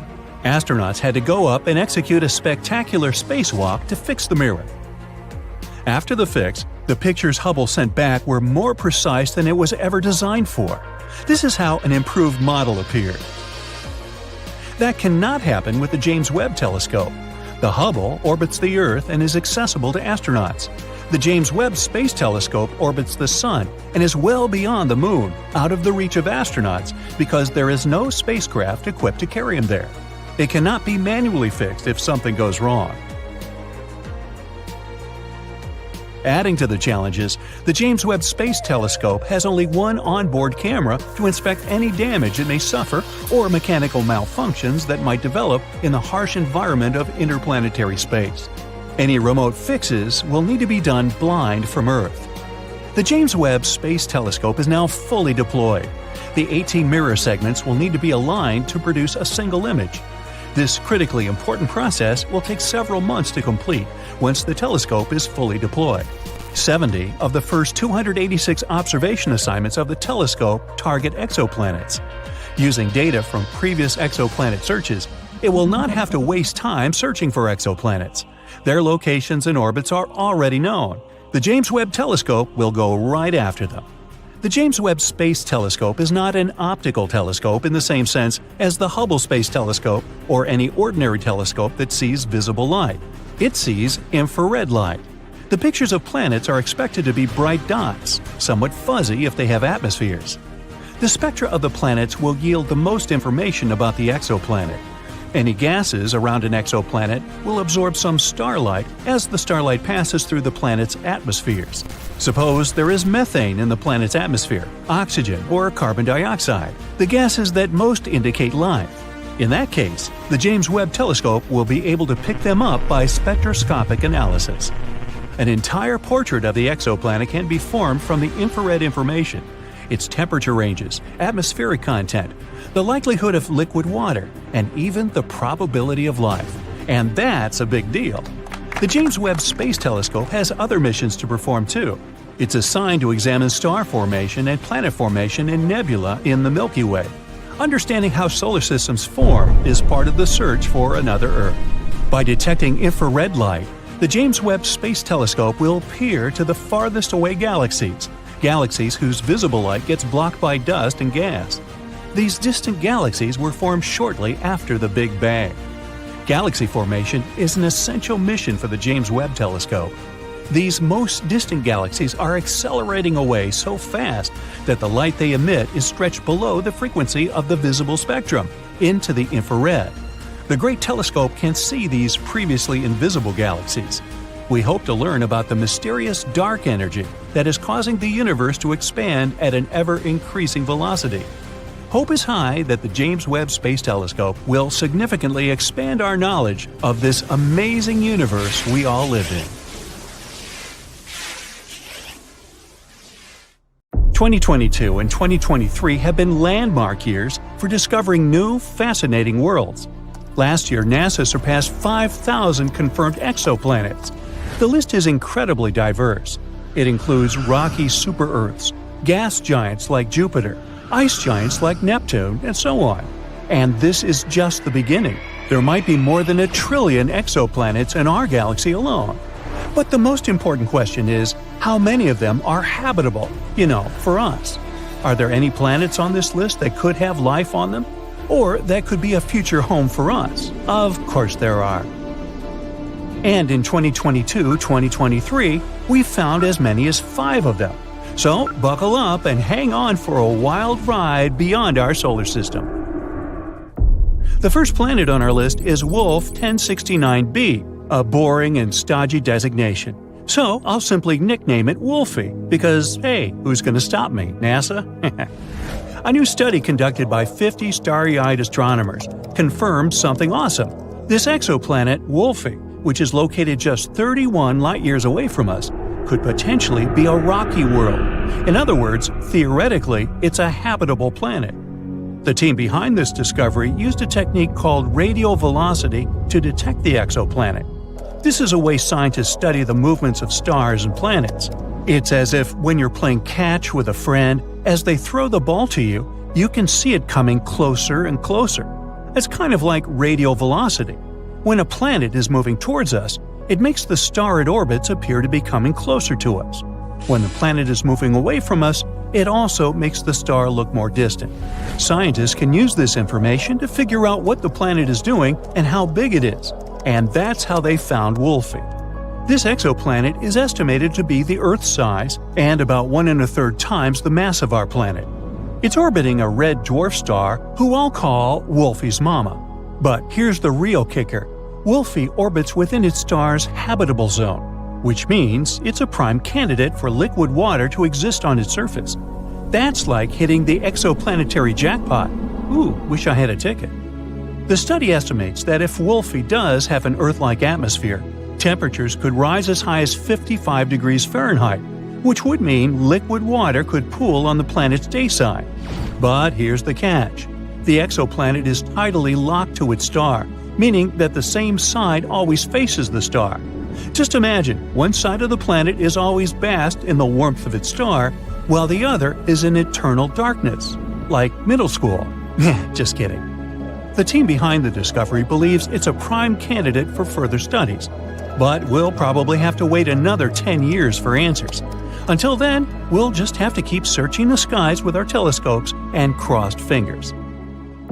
Our next planet is TOI 700e. What's a good nickname? NASA has just discovered a new planet that's set to take the galaxies by storm, or shall we say by orbit. I'll nickname it Toys Were Us. It's almost the size of Earth, most likely has liquid water on its surface, and it's only 100 light-years away. We're not talking about a road trip, of course, but this is close enough in the grand scheme of things. Toys Were Us is the fourth planet in its system, and it's got a bit of a short orbit, just 28 days to circle its star. Well, at least you would have a birthday every month. Hooray! This time, the discovery was made using the transit method. Planets themselves are incredibly small and hard to detect, but when a planet is in front of its star, it blocks some of the light coming from it, making it look a little bit dimmer. As soon as the planet moves away, the star gets brighter again. So, to find the planet, scientists watch very carefully to see if the star's brightness changes. If it does, that means there's probably a planet playing hide-and-seek with us. And that's how they discovered Toys Were Us. The TESS mission discovered it. It discovered 66 new exoplanets and 2,100 more candidates waiting to be confirmed. TESS has been very busy creating imaging for 75% of the sky. Talk about efficiency. Toys Were Us is located in the optimistic habitable zone, between planets C and D, but it may be tidally locked, just like Wolfie, so we might have to settle for a one-sided water world. The discovery of Toys Were Us is a promising prospect for future follow-up observations, and it demonstrates the potential for TESS to find even smaller exoplanets in the future. Who knows? It may find a new home for humanity among the stars one day, or at least a new vacation spot. Next, we have twins GJ1002b and GJ1002c. The galaxy just got a little bit closer to us with the discovery of two exoplanets, which I'll nickname Hansel and Gretel, that are just a stone's throw away from our solar system. That's right, these two Earth-like planets are located less than 16 light-years away, which is just a hop, skip, and a jump in space terms. For comparison, Proxima Centauri b is the closest Earth-mass exoplanet at 4.2 light-years away. So, these two new neighbors are among the closest to us. They both orbit a red dwarf star with barely 1/8 the mass of the Sun. It's quite cool and faint, but that's okay, since both planets are very close to it. Hansel takes 10 days to orbit its star, while Gretel takes just over 21 days. Even more birthdays, I guess.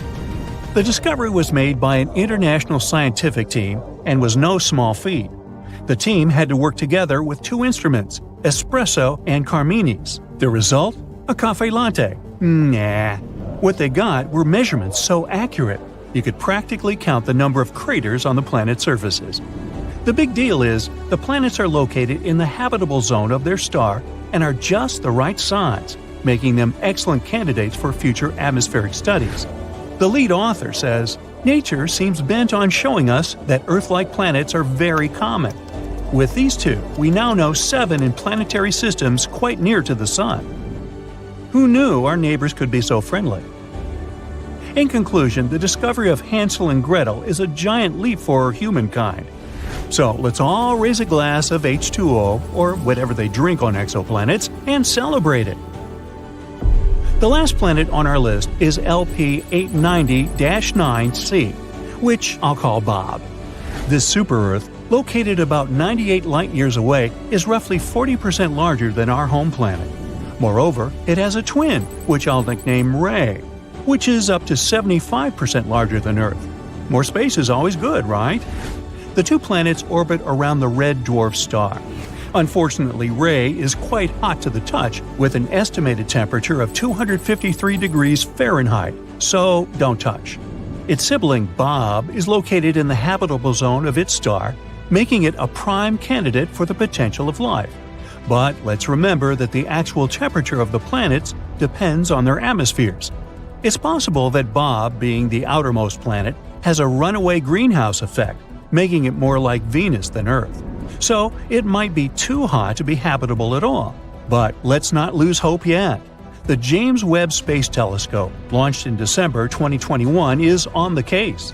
With its cutting-edge technology and powerful instruments, including spectrographs, it can peer into the atmospheres of exoplanets and reveal which ones might be habitable. So let's see what it discovers. This planet has been listed as the second most favorable habitable zone terrestrial planet. Now it's on the list with 7 other Earth-like planets, all about 40 light-years away from us. Maybe they'll become our new homes in the future. Maybe we should fix the home we have. But until then, enjoy this moment and celebrate all of these new discoveries. Who knows how many more planets we'll find in the future, considering how much technology develops each year? Thousands? Millions? Meanwhile, Bob and Ray, Hansel and Gretel, Toys Were Us, Wolfie and her mama will all be out there waiting for us. We'll start with one of the most recent and shocking discoveries of 2020. Perhaps our solar system has life beyond Earth.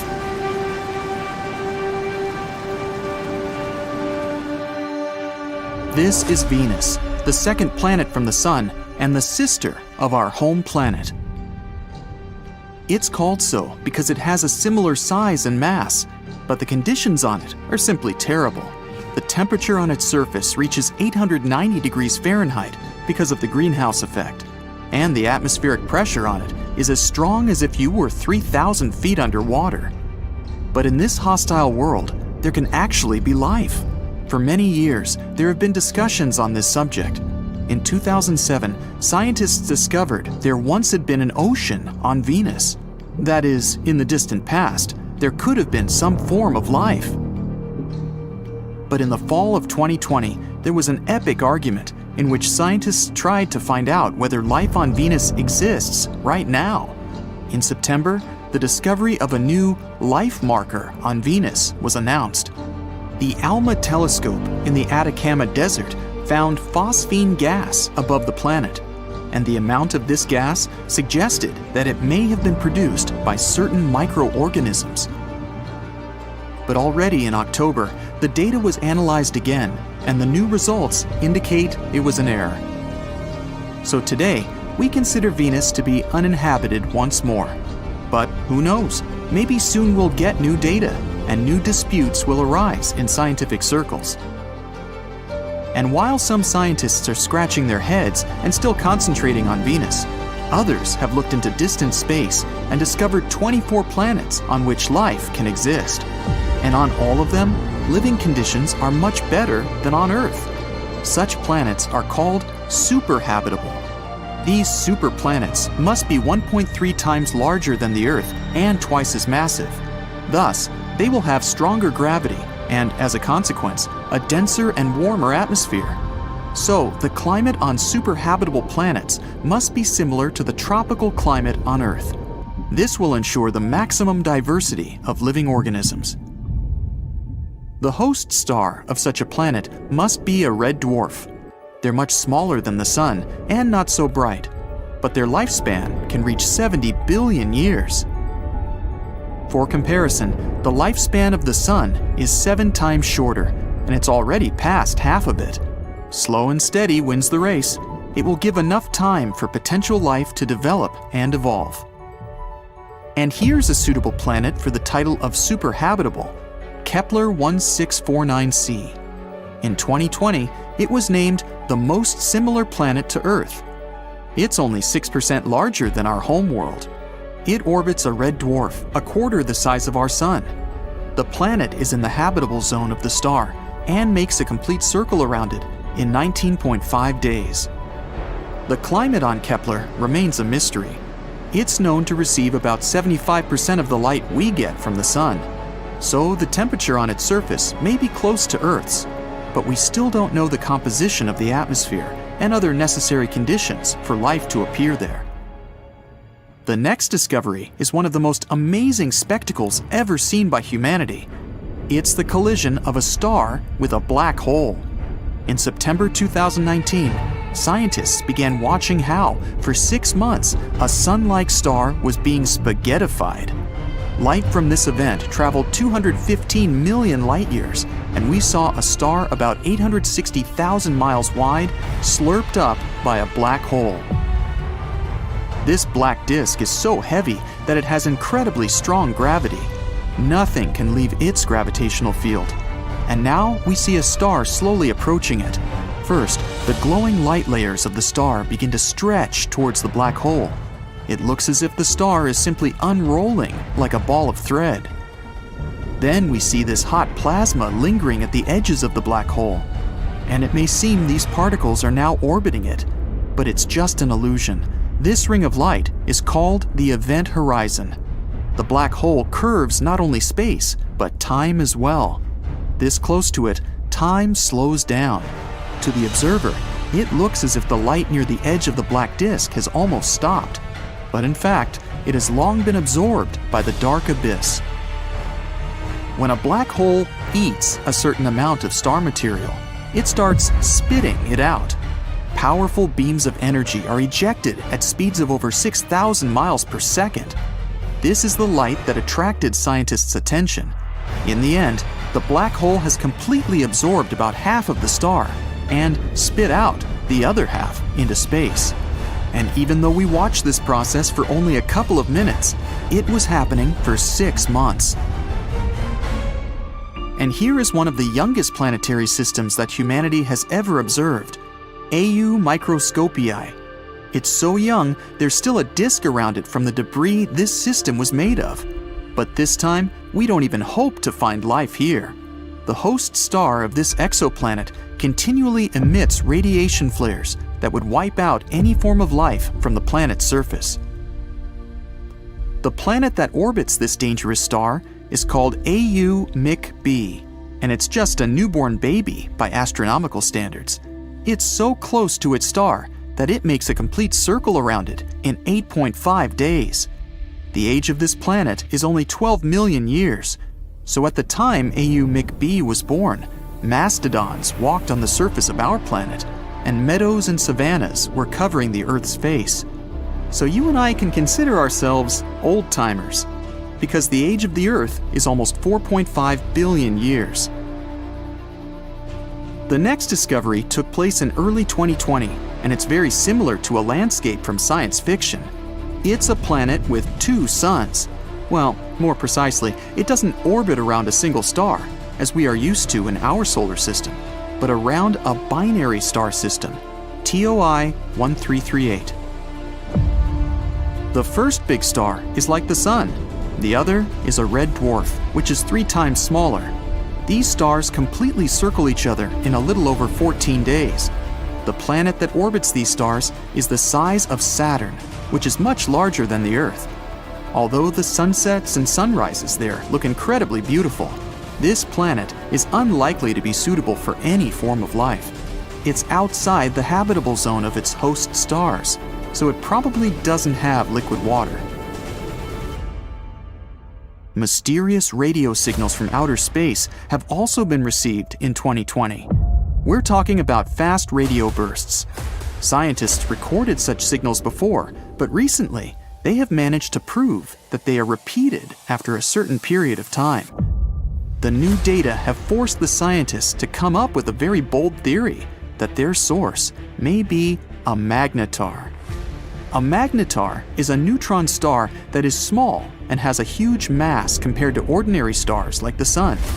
But they have the strongest magnetic field in the entire universe. Their lifetime is very short though, only 1 million years.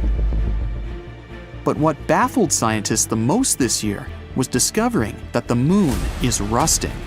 Corrosion needs oxygen and water to take place, but the moon doesn't have its own atmosphere to have both. The main theory says the solar wind is to blame.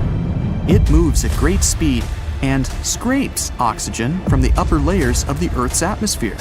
The wind continues to carry oxygen molecules through space, and eventually they reach the surface of the moon and cause metal ore to rust. By the way, the signature red color of Mars was created because of the rust. For a long time, there was an atmosphere and water. In combination with iron on its surface, it triggered a long process of rusting, which has lasted since ancient times. Another stunning discovery was found on the surface of the Moon with a stratospheric telescope. It's an aircraft that carries a telescope. The plane raises it to an altitude of 8 miles, and this allows it to have a picture quality comparable to that of space telescopes. And with the help of such an unusual observatory, scientists were able to find water on the surface of the Moon.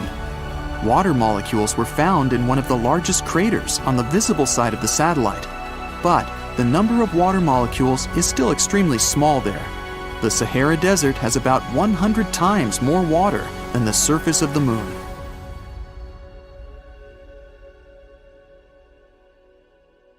Among all the planets of the solar system, our Earth is unique, since it's the only one that has developed life. But what if we got a competitor? What if a second Earth appeared out of nowhere? Then there would be two different scenarios. The first is the destruction of both planets. The second has an unexpected but pretty logical ending. But let's start with the catastrophic scenario. The second Earth with the same conditions could only exist if it received absolutely the same amount of sunlight as our planet. The orbit that our Earth follows is perfect for getting the necessary amount of solar heat. If we were a little further away, the entire surface of our planet would resemble Antarctica. And if Earth were a little closer to the Sun, we'd all live in a huge desert, inhabited by very few living beings. So, for the second Earth to be identical to ours, it would need to follow the orbit of our planet. Two massive objects can exist close to each other. The union of Earth and the Moon is a great example. But if the second object was as heavy and huge as our planet, there wouldn't be enough space for both of them. The gravity of two Earths would be a huge problem. The two worlds would collide because they would be pulled toward each other. This process would last for hundreds of millions of years. And in the end, the two planets would transform into one giant world. And their remnants would be flying around the newly formed planet, resembling the rings around Saturn. Or one of the planets would push the other out of its orbit. In this case, one of the Earths would hurtle toward the Sun and burn like a match in its atmosphere. It's also important to remember that Earth is moving at a speed of 67,000 miles per hour at all times. This is more than 80 times faster than the speed of sound. And now, imagine two huge planets that are flying toward each other at such a speed. Even a microscopic organism living in the mouth of a volcano wouldn't stand a chance to survive the collision of two Earths. Even the Moon would be torn to pieces by the blast wave. But let's imagine that Earth's twin is following another orbit, somewhere between Mars and Earth. Even in this situation, people's lives would change forever. By the way, the theory that Earth might have a twin appeared long ago. Scientists of the past believed that the second planet could be hiding on the opposite side of the Sun. Thanks to modern technologies in astronomy, we know this theory isn't true. Otherwise, our telescopes and other equipment would have already caught some signals from this planet. Scientists study space objects thousands of light years away from us, so they would definitely notice another world in the neighborhood. But anyway, let's imagine that the second Earth does exist, and we've discovered it recently. The entire field of astronomy and astrophysics will immediately receive hundreds of billions of dollars in funding. The study of Earth's twin will become a priority goal for people. Experts will put forward hundreds of hypotheses about what the second Earth looks like and what's happening there. The planet is almost at the same distance from the Sun as we are. This means the weather must be the same there. Soon, scientists find out that Earth's doppelganger has liquid water and continents, but they aren't like ours. Their shapes and location are different. Most likely, life exists there too. But what is its origin? There's a hypothesis that life on our planet appeared thanks to amino acids brought here by a meteorite. It's highly improbable that the same thing happened to another world. Life most likely emerged there in a completely different way. Perhaps the fish didn't get out of the water on that planet, and the first intelligent creatures appeared in the ocean. These could be amphibians with scales and fins, or octopus-like monsters with huge tentacles. Fish on the second Earth could have come out of the water and grown limbs. But what if they didn't like walking on the ground? Then, this world might be inhabited by intelligent bird people. Or, life could have originated deep in the soil. Then evolution would create humanoid moles or highly developed worms. To find out for sure, scientists send a rover there. A similar mission to Mars was a success, so there shouldn't be any problems with this one. People on Earth are waiting. What will the rover find on the other side? It will take several years for the ship to get there. Strangely, 2 days after the launch, it returns. But wait, this is not our space probe. All this time, the inhabitants of the second Earth have been watching our planet too. At one point, they also sent a probe. It's made of the same materials as ours. It has a camera and a recording device. But people are worried because the rover looks similar to a mechanical spider. Can it be that giant tarantulas live in that world? Scientists understand that we need to communicate. We send our guests a radio signal with some information about our civilization. They catch this message and send their own. It contains strange symbols that resemble scratches. Linguists all over the world are trying to decipher it. Meanwhile, astronomers send the guests a recording of human speech. A few days later, our satellites catch a message from our space neighbors with their voices. Scientists are about to play the recording. The whole world is listening with bated breath, and it's a growl. A terrible and absolutely incomprehensible growl. It has pauses and an unusual rhythm, but it's nothing resembling human speech. The whole planet is panicking. All countries are preparing for an invasion. The most important thing now is to build shields to protect the planet. No one can decrypt the message. It's possible that our neighbors can't understand us either. People make a last attempt to establish some contact.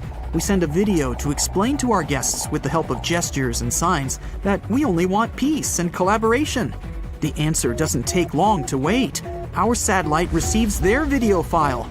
Scientists play back the recording, and it's shocking!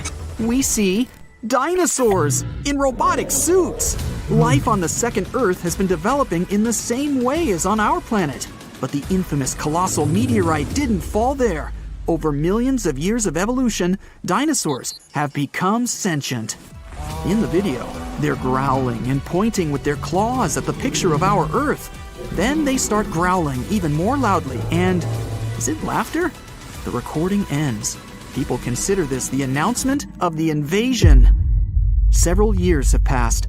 During this time, scientists have exchanged messages with dinosaurs several times, and it seems we're beginning to understand them. It turns out that the reptiles also want peace. They say that their planet was once inhabited by humanoids similar to humans, but a massive flood wiped them away.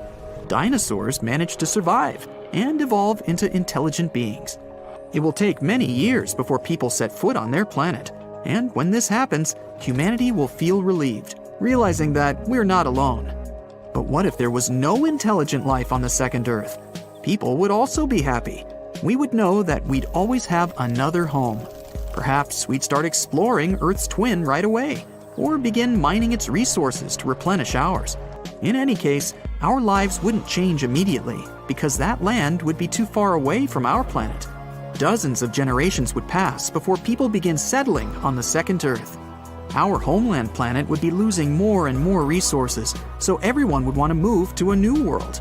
In the beginning, only the richest would be able to do it, but with time, space travel would become cheaper. People would probably invest a lot of money to build a paradise on the second Earth. If this happened, we'd be visiting this world during our vacation to breathe fresh air and enjoy nature. In any case, the human population would grow. This means that sooner or later, the second Earth would become as loaded as the first one, and then people would start searching for a new home among the stars. By the way, if any life exists on a planet similar to ours, it's likely to look like octopuses. There's even a theory that octopuses came to Earth from some other world. Any animal has several evolutionary stages of development. For example, elephants and mammoths descended from one common ancestor 5 to 6 million years ago. Looking even further, almost all mammals evolved from one ancestor they shared with reptiles. Each species has been changing over millions of years. But not octopuses. They suddenly appeared on a family tree. From the point of view of evolution, Squids would have to evolve into octopuses millions of years from now. But look, they're already here. Besides, octopuses are incredibly smart. Their genetic code is much more diverse than the human one. They may be visitors from another planet that is similar to ours. But of course, this is only a hypothesis. NASA sent a spacecraft right into the sun. It's the fastest human-made object ever, and could cover the distance from Philadelphia to Washington, D.C. in just 1 second. The Parker Solar Probe's mission is to study our star's dangerous behavior. Scientists warn that massive solar storms are inevitable, and the consequences could be catastrophic for our planet. The spacecraft got 7 times closer to the sun than any other probe ever did. It managed to do so during its 20-second flyby to the star since its launch in 2018. Because our star is so massive, its gravity is really strong, like a giant magnet. As the probe flies around the sun, it uses gravity to go faster and faster and eventually picks up that crazy speed. As it got closer and closer to the sun's corona, which is its outer atmosphere, the probe had to survive temperatures of 2,552 degrees Fahrenheit. That's hot enough to melt many metals. It was protected from that heat and radiation by a 4.5-inch thick carbon shield. It kept the tools inside the probe safe and running at around room temperature. The scientists went to all this effort because they're hoping to solve a big mystery about the sun that's been puzzling them for ages. The surface of our main star is already super hot, but as you move closer out to the corona, the temperature shoots up to millions of degrees. And it doesn't make any sense because it's farther away from the sun. So maybe we could finally get some answers about this heat phenomenon. The mission is also going to help us understand something called solar wind. The sun is constantly shooting out tiny bits of energy and charged particles into space, like a never-ending breeze of electricity. When this solar wind hits Earth, it can create amazing light shows in the sky called auroras. The more active the sun is, the farther south you can see auroras. Our star follows natural cycles that last about 11 years. The activity goes from low to high and back down to low. Right now, we're in the solar maximum, the peak of the activity cycle. That's why we've spotted beautiful auroras in the most unexpected places in 2024. The downside to it is that the sun's activity can send out bursts of energy and charged particles that can mess up things like radios, satellites, and even GPS. It can be dangerous, especially for astronauts out in space who aren't as protected as we are here on Earth. Humans wouldn't feel the compression of the planet's electromagnetic field because of all the extra radiation, but power grids are really sensitive to it. If we don't act fast when it happens, the influx of energy will go into power transformers all over the world, disrupt them, and leave big areas without electricity. If this happens during a hurricane or a tornado, when communication is already super important, it could make it much harder for emergency services to communicate and save lives. That's why it's so important to learn to predict this space weather. It's tricky because, unlike most disasters, like earthquakes, floods, and volcanoes, it doesn't leave behind any kind of physical evidence. The only big solar storms we really know about happened in 1859 and 1921. The first one, called the Carrington event, was so wild that it made sparks fly from telegraph wires. The auroras were seen all the way near the equator. Scientists back then were using a special kind of paper that reacted to light to record solar activity. During the Carrington event, the reading from the sun went off the page, literally. Whatever was happening, it was so extreme that we still don't fully understand it. Then, there was the New York Railroad Storm of 1921. It was powerful enough to knock out telegraph systems across the US, Europe, and the Southern Hemisphere. The storm boosted radio transmissions for a bit, making them travel farther than usual. But back then, there weren't nearly as many radios, so it wasn't super helpful. The bigger problem was the electrical grid in the US, which was heavily damaged. Back in 1859 and 1921, people weren't as dependent on tech as we are now. If a storm like that hits today, the consequences could be way more catastrophic. Scientists from New Zealand who study space weather are working on simulations trying to prevent disasters from happening. They say one of the possible options to do it is to study other suns like ours elsewhere in space. If we get data from thousands of stars, not just one, the picture for analysis would be more complete. So far, scientists have launched or plan to launch several other missions in addition to the Parker Solar Probe. Meanwhile, NASA is working on another mission, launching Endurance, robotic moon machinery on steroids. Its main mission will be to collect samples from key lunar locations that will later be retrieved by astronauts from the Artemis program. These samples are spread across the largest impact basin on the Moon, separated by hundreds of miles. To do it, Endurance will have to be way more advanced than Perseverance, NASA's current most cutting-edge rover. Endurance will drive roughly 100 times further, drive 10 times faster, and collect roughly 200 times more sample mass. Endurance would also be the first planetary rover to drive at night. And because it will be on the far side of the Moon with limited communication to Earth and surface data, it will have to drive autonomously between sample locks and make its own decisions in tough conditions.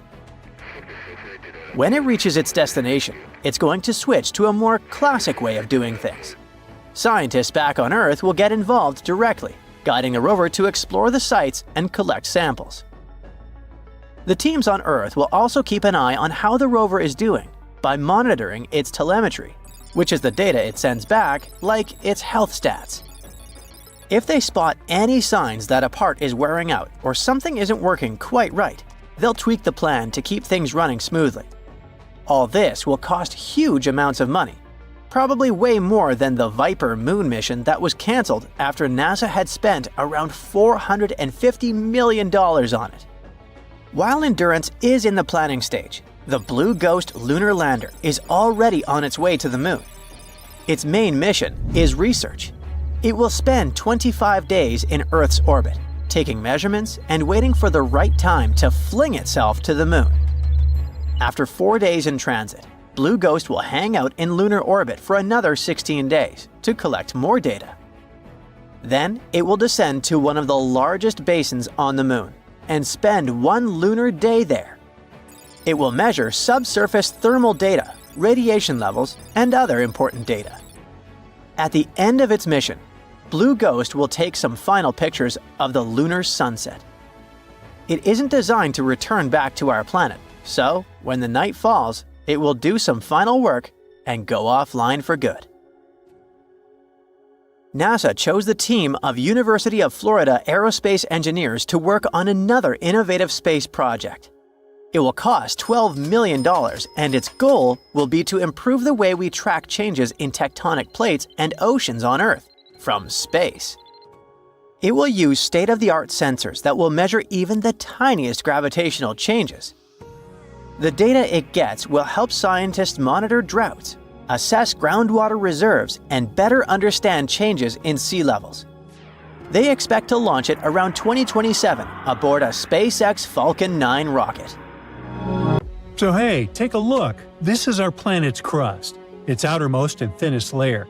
And here's the mantle. It's way thicker. And this is the core. Wait, what's happening here? Uh-oh. The core is leaking right into the mantle. Quickly, we gotta stop the leak. What do you mean it's been going on for millennia? Earth's core is actually a very intriguing thing overall. Its unique properties, ranging from housing a mysterious metal orb to being nearly as hot as the sun's surface. Well, another one on this list of enigmas, apparently, our planet's core is leaking gas. I can relate. Is it dangerous for us? Is it going to boom if somebody lights a match? Well, not really, all because this gas is a rare isotope called helium-3. Helium-3 is a version of helium with one neutron instead of the usual two. Most of helium-3 in the universe was created around the time of the Big Bang, so it's some pretty ancient stuff. As the solar system formed, this gas became trapped deep within Earth's core. Shielded from space collisions and other cosmic hullabaloo, it remained hidden in the planet's depths for billions of years. Now, we've known for quite some time that occasionally, trace amounts of helium-3 escape to the surface, but no one has known the exact mechanism behind this leakage. Until recently, the breakthrough came with the discovery of exceptionally high ratios of helium-3 and its more common counterpart helium-4 in ancient lava flows on Baffin Island. This island is located in Canada's remote Arctic archipelago. The craziest thing is that these findings have the highest helium-3 ratios ever observed on dry land. The research revealed significant helium-3 levels. It might mean that the volatile elements from the solar nebula, that's the cloud of gas and dust that gave birth to our solar system, have remained in Earth's mantle since the earliest stages of the planet's formation. The discovery was made in lava flows that erupted around 60 million years ago, during the formation of a new seafloor when Greenland and North America split apart. But hey, it was amicable. The research team, led by Forrest Horton from the Woods Hole Oceanographic Institution, used advanced techniques to measure the helium trapped in olivine crystals within the rocks. These crystals formed before the magma erupted, which helped preserve the helium as it rose from deep inside the planet.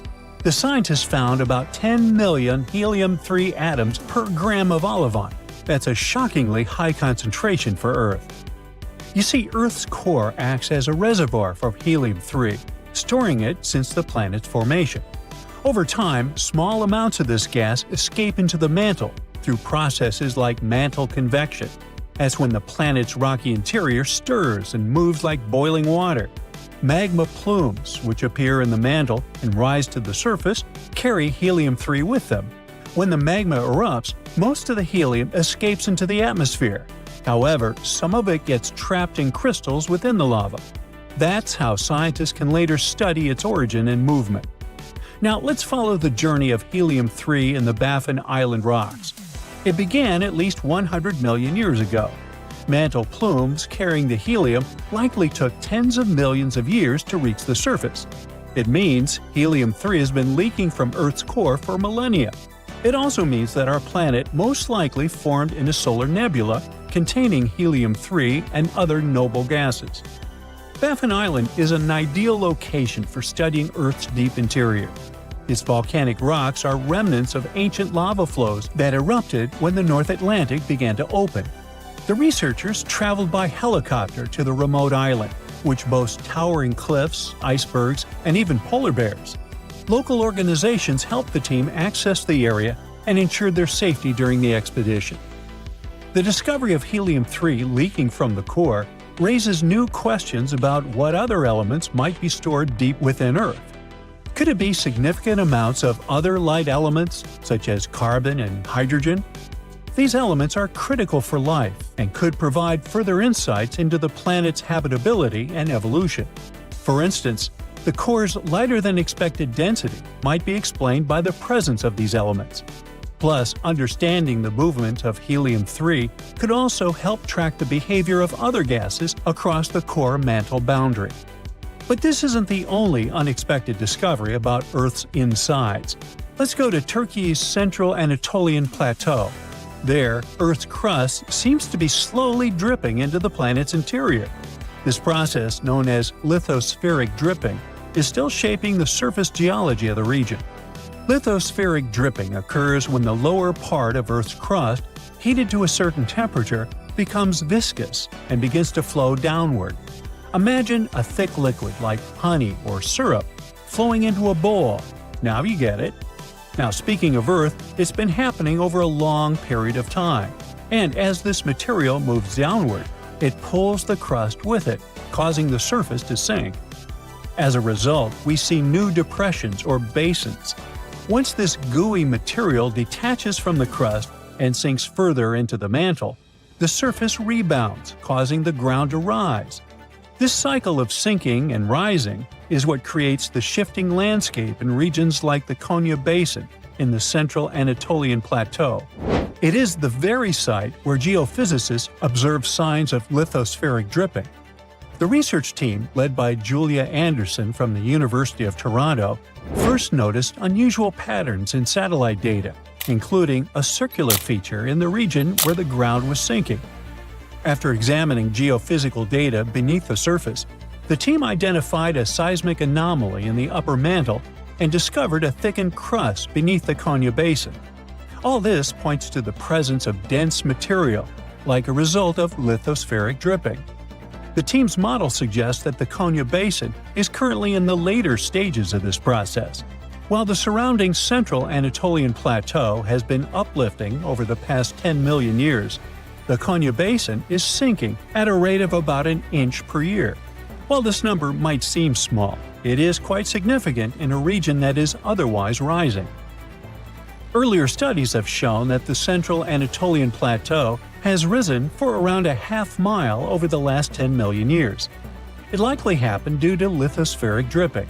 However, the discovery of the Konya Basin reveals that this process is not one time, but can occur multiple times in different regions.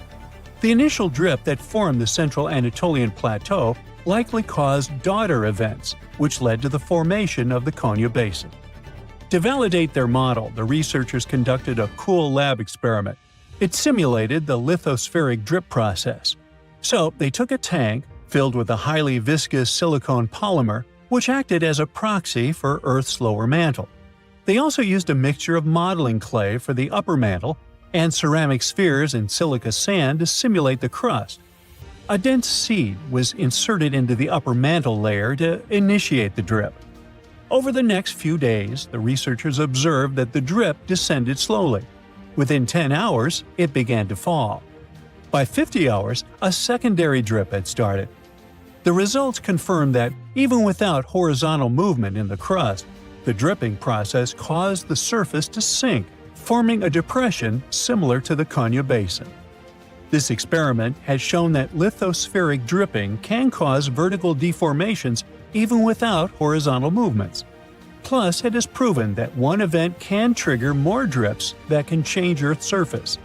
This discovery helps scientists better understand how Earth's crust behaves over long periods of time and how tectonic processes can affect the landscape. Now, how about a bonus fact?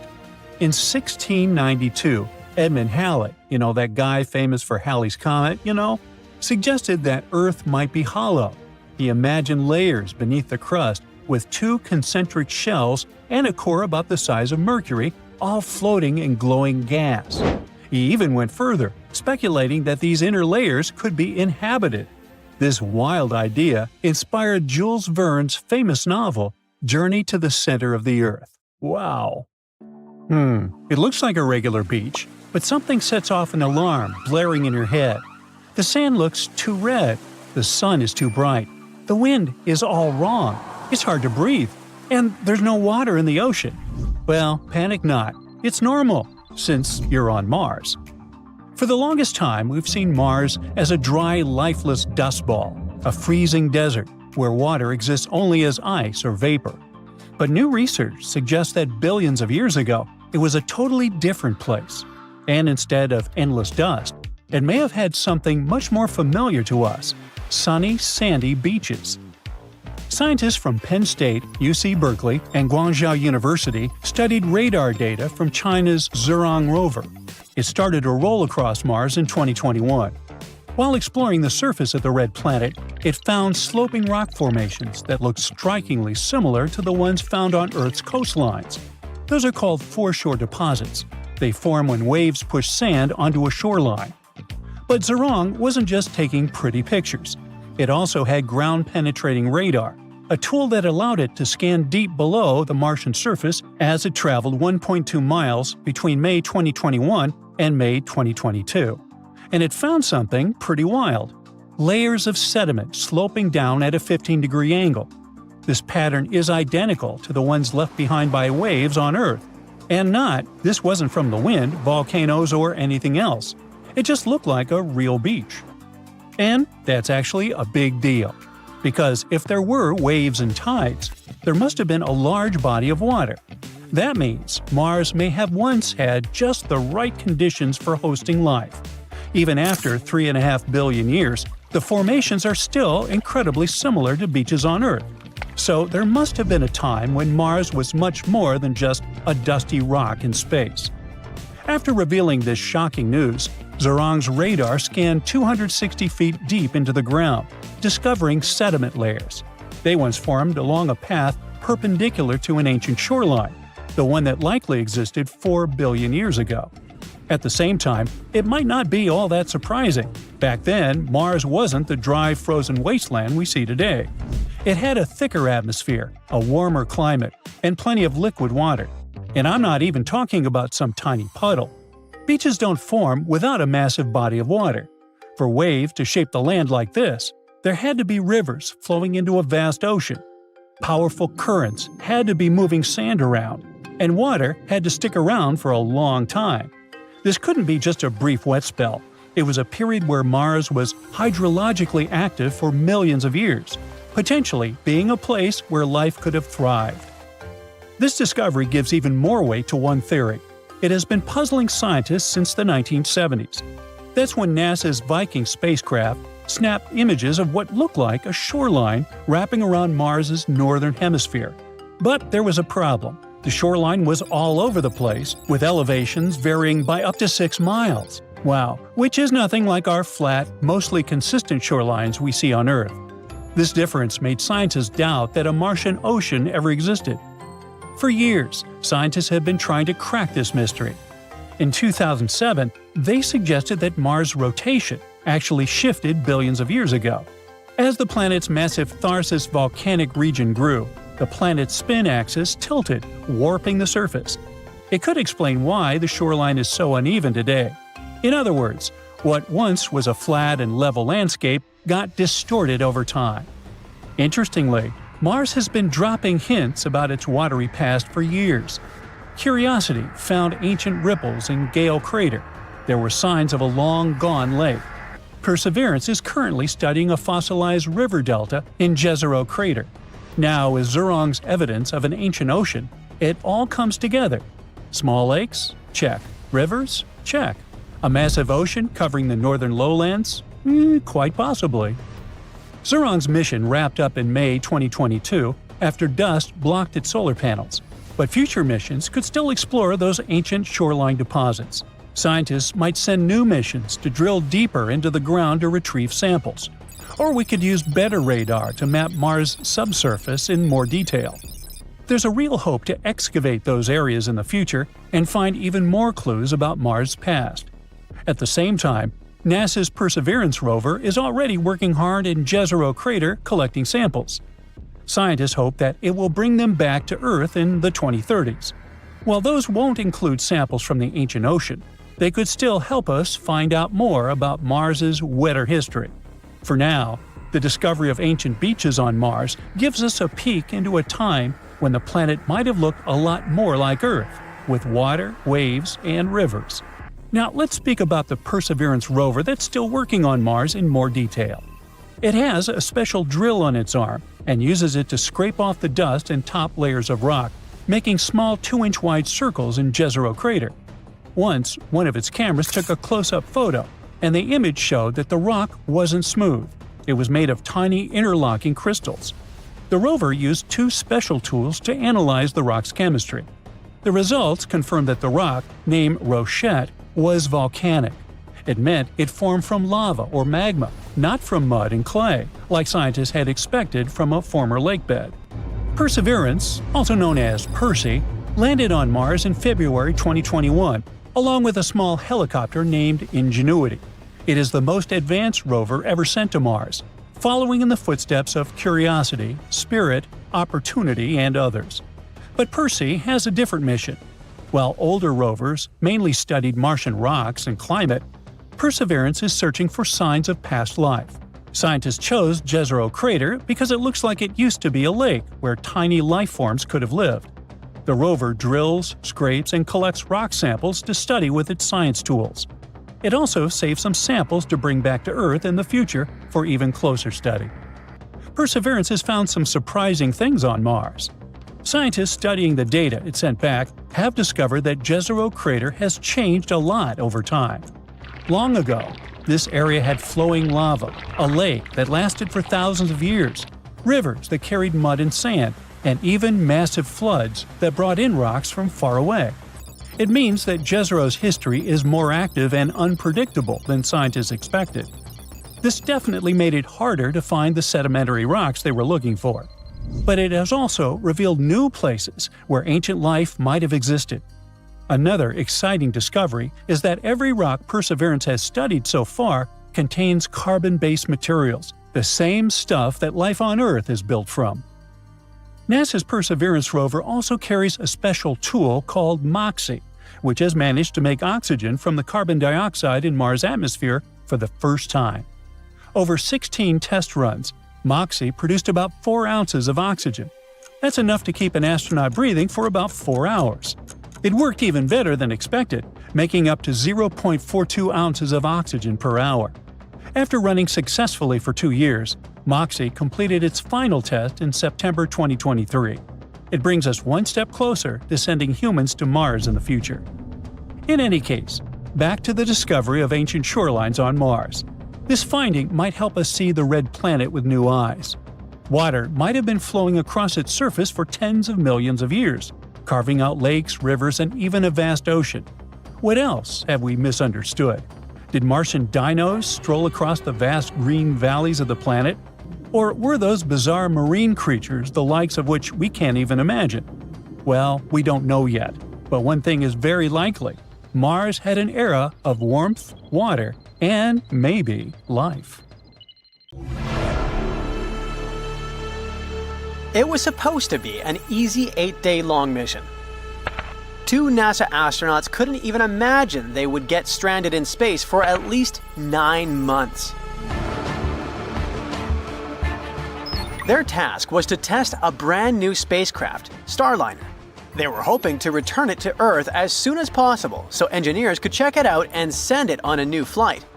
But from the very start, it didn't go as planned for Butch Wilmore and Sunita Williams, experienced astronauts who had both been to the International Space Station before. They were supposed to depart on the 6th of May, 2024, but had to postpone departure for 1 month because of a leaky valve in the upper stage of their rocket. When they finally took off on the 5th of June, new problems started before they even got to the station. There were failures in some of their thrusters and, later, leaks in the gaseous helium. It's important because it keeps the thrusters pressurized. Boeing, who built the new spacecraft, and NASA focused on solving those problems and figured out it wasn't safe for the astronauts to fly back home on the Starliner. They didn't just leave them on the ISS, of course. NASA came up with a plan where Butch Wilmore and Sunita Williams would come back home on a SpaceX Crew Dragon spacecraft. It took off in September of the same year with 2 empty seats out of a total of 4. The only problem is that it wasn't supposed to come back until February 2025 at the earliest. In a press conference from the International Space Station, Wilmore and Williams admitted it was heartbreaking to watch their spacecraft depart without them, but they were trained to expect the unexpected. They keep receiving messages of support from Earth, and they aren't at all sad to spend more time in space, as they say it's their happy place. Mr. Wilmore gets up every day at 4:30 in the morning, and Miss Williams at 6:30. They do at least 2 hours of exercise at the space gym every day to reduce the loss of bone density. Another big problem is sleeping in space. The space station has 6 tiny sleep pods, each about the size of a phone booth. Inside, there's a sleeping bag, a little storage area for snacks and personal stuff, and even 2 laptops attached to the walls with bungee cords. The pods aren't completely soundproof, so astronauts sometimes wear headphones to listen to music or calming sounds from Earth to help them fall asleep. But here's the problem. There are more astronauts than sleep pods, so 3 astronauts have to find other places to sleep. One of them sleeps in a simple backup sleep chamber inside the European Space Agency's Columbus lab. Butch Wilmore is roughing it in just a sleeping bag inside the Japanese Space Agency's lab. When they planned this mission, Butch was only supposed to sleep like that for 8 days, which didn't sound that terrible. Another problem they had to deal with was that they didn't pack enough clothes for several months. So, astronauts had to savor what they brought for the first 2 months until a resupply vehicle delivered fresh outfits along with hardware, fruits, and vegetables. The astronauts have a super packed schedule that's managed by a computer tablet. It tells them what tasks to do, when to take breaks, and even when to eat, all in 15-minute chunks. A little red line on the tablet moves through the day in real time, showing them if they're on track or running behind. At first, Butch and Williams were working on the Starliner spacecraft, testing all its systems like communications, life support, and power. Once they finished that checklist, they started helping the other crew members with science experiments and maintenance tasks. The best-case scenario is now a late March return, and if it actually happens, the Starliner crew will spend over 270 days in space. An average mission on the ISS lasts around 6 months, so it's already way longer, but not close to the record time. The current American record belongs to astronaut Frank Rubio, who stayed in space for 371 days in a row. He lived on the International Space Station from September 2022 to September 2023. When Frank first went to space, the plan was for him to stay there for about 6 months, but it didn't go as planned. In December 2022, a meteoroid, or maybe a piece of broken satellite junk, crashed into the spaceship that was supposed to bring him and his 2 crewmates home. The spaceship was damaged so badly that it wasn't safe to use anymore. The 2 astronauts who were on that spaceship also had to stay on the ISS with Frank for 6 extra months until another spaceship went to space and rescued them. During his mission, Frank Rubio zoomed around Earth about 5,936 times. Altogether, he traveled a distance of 157 million miles. It's like going to the moon and back 328 times.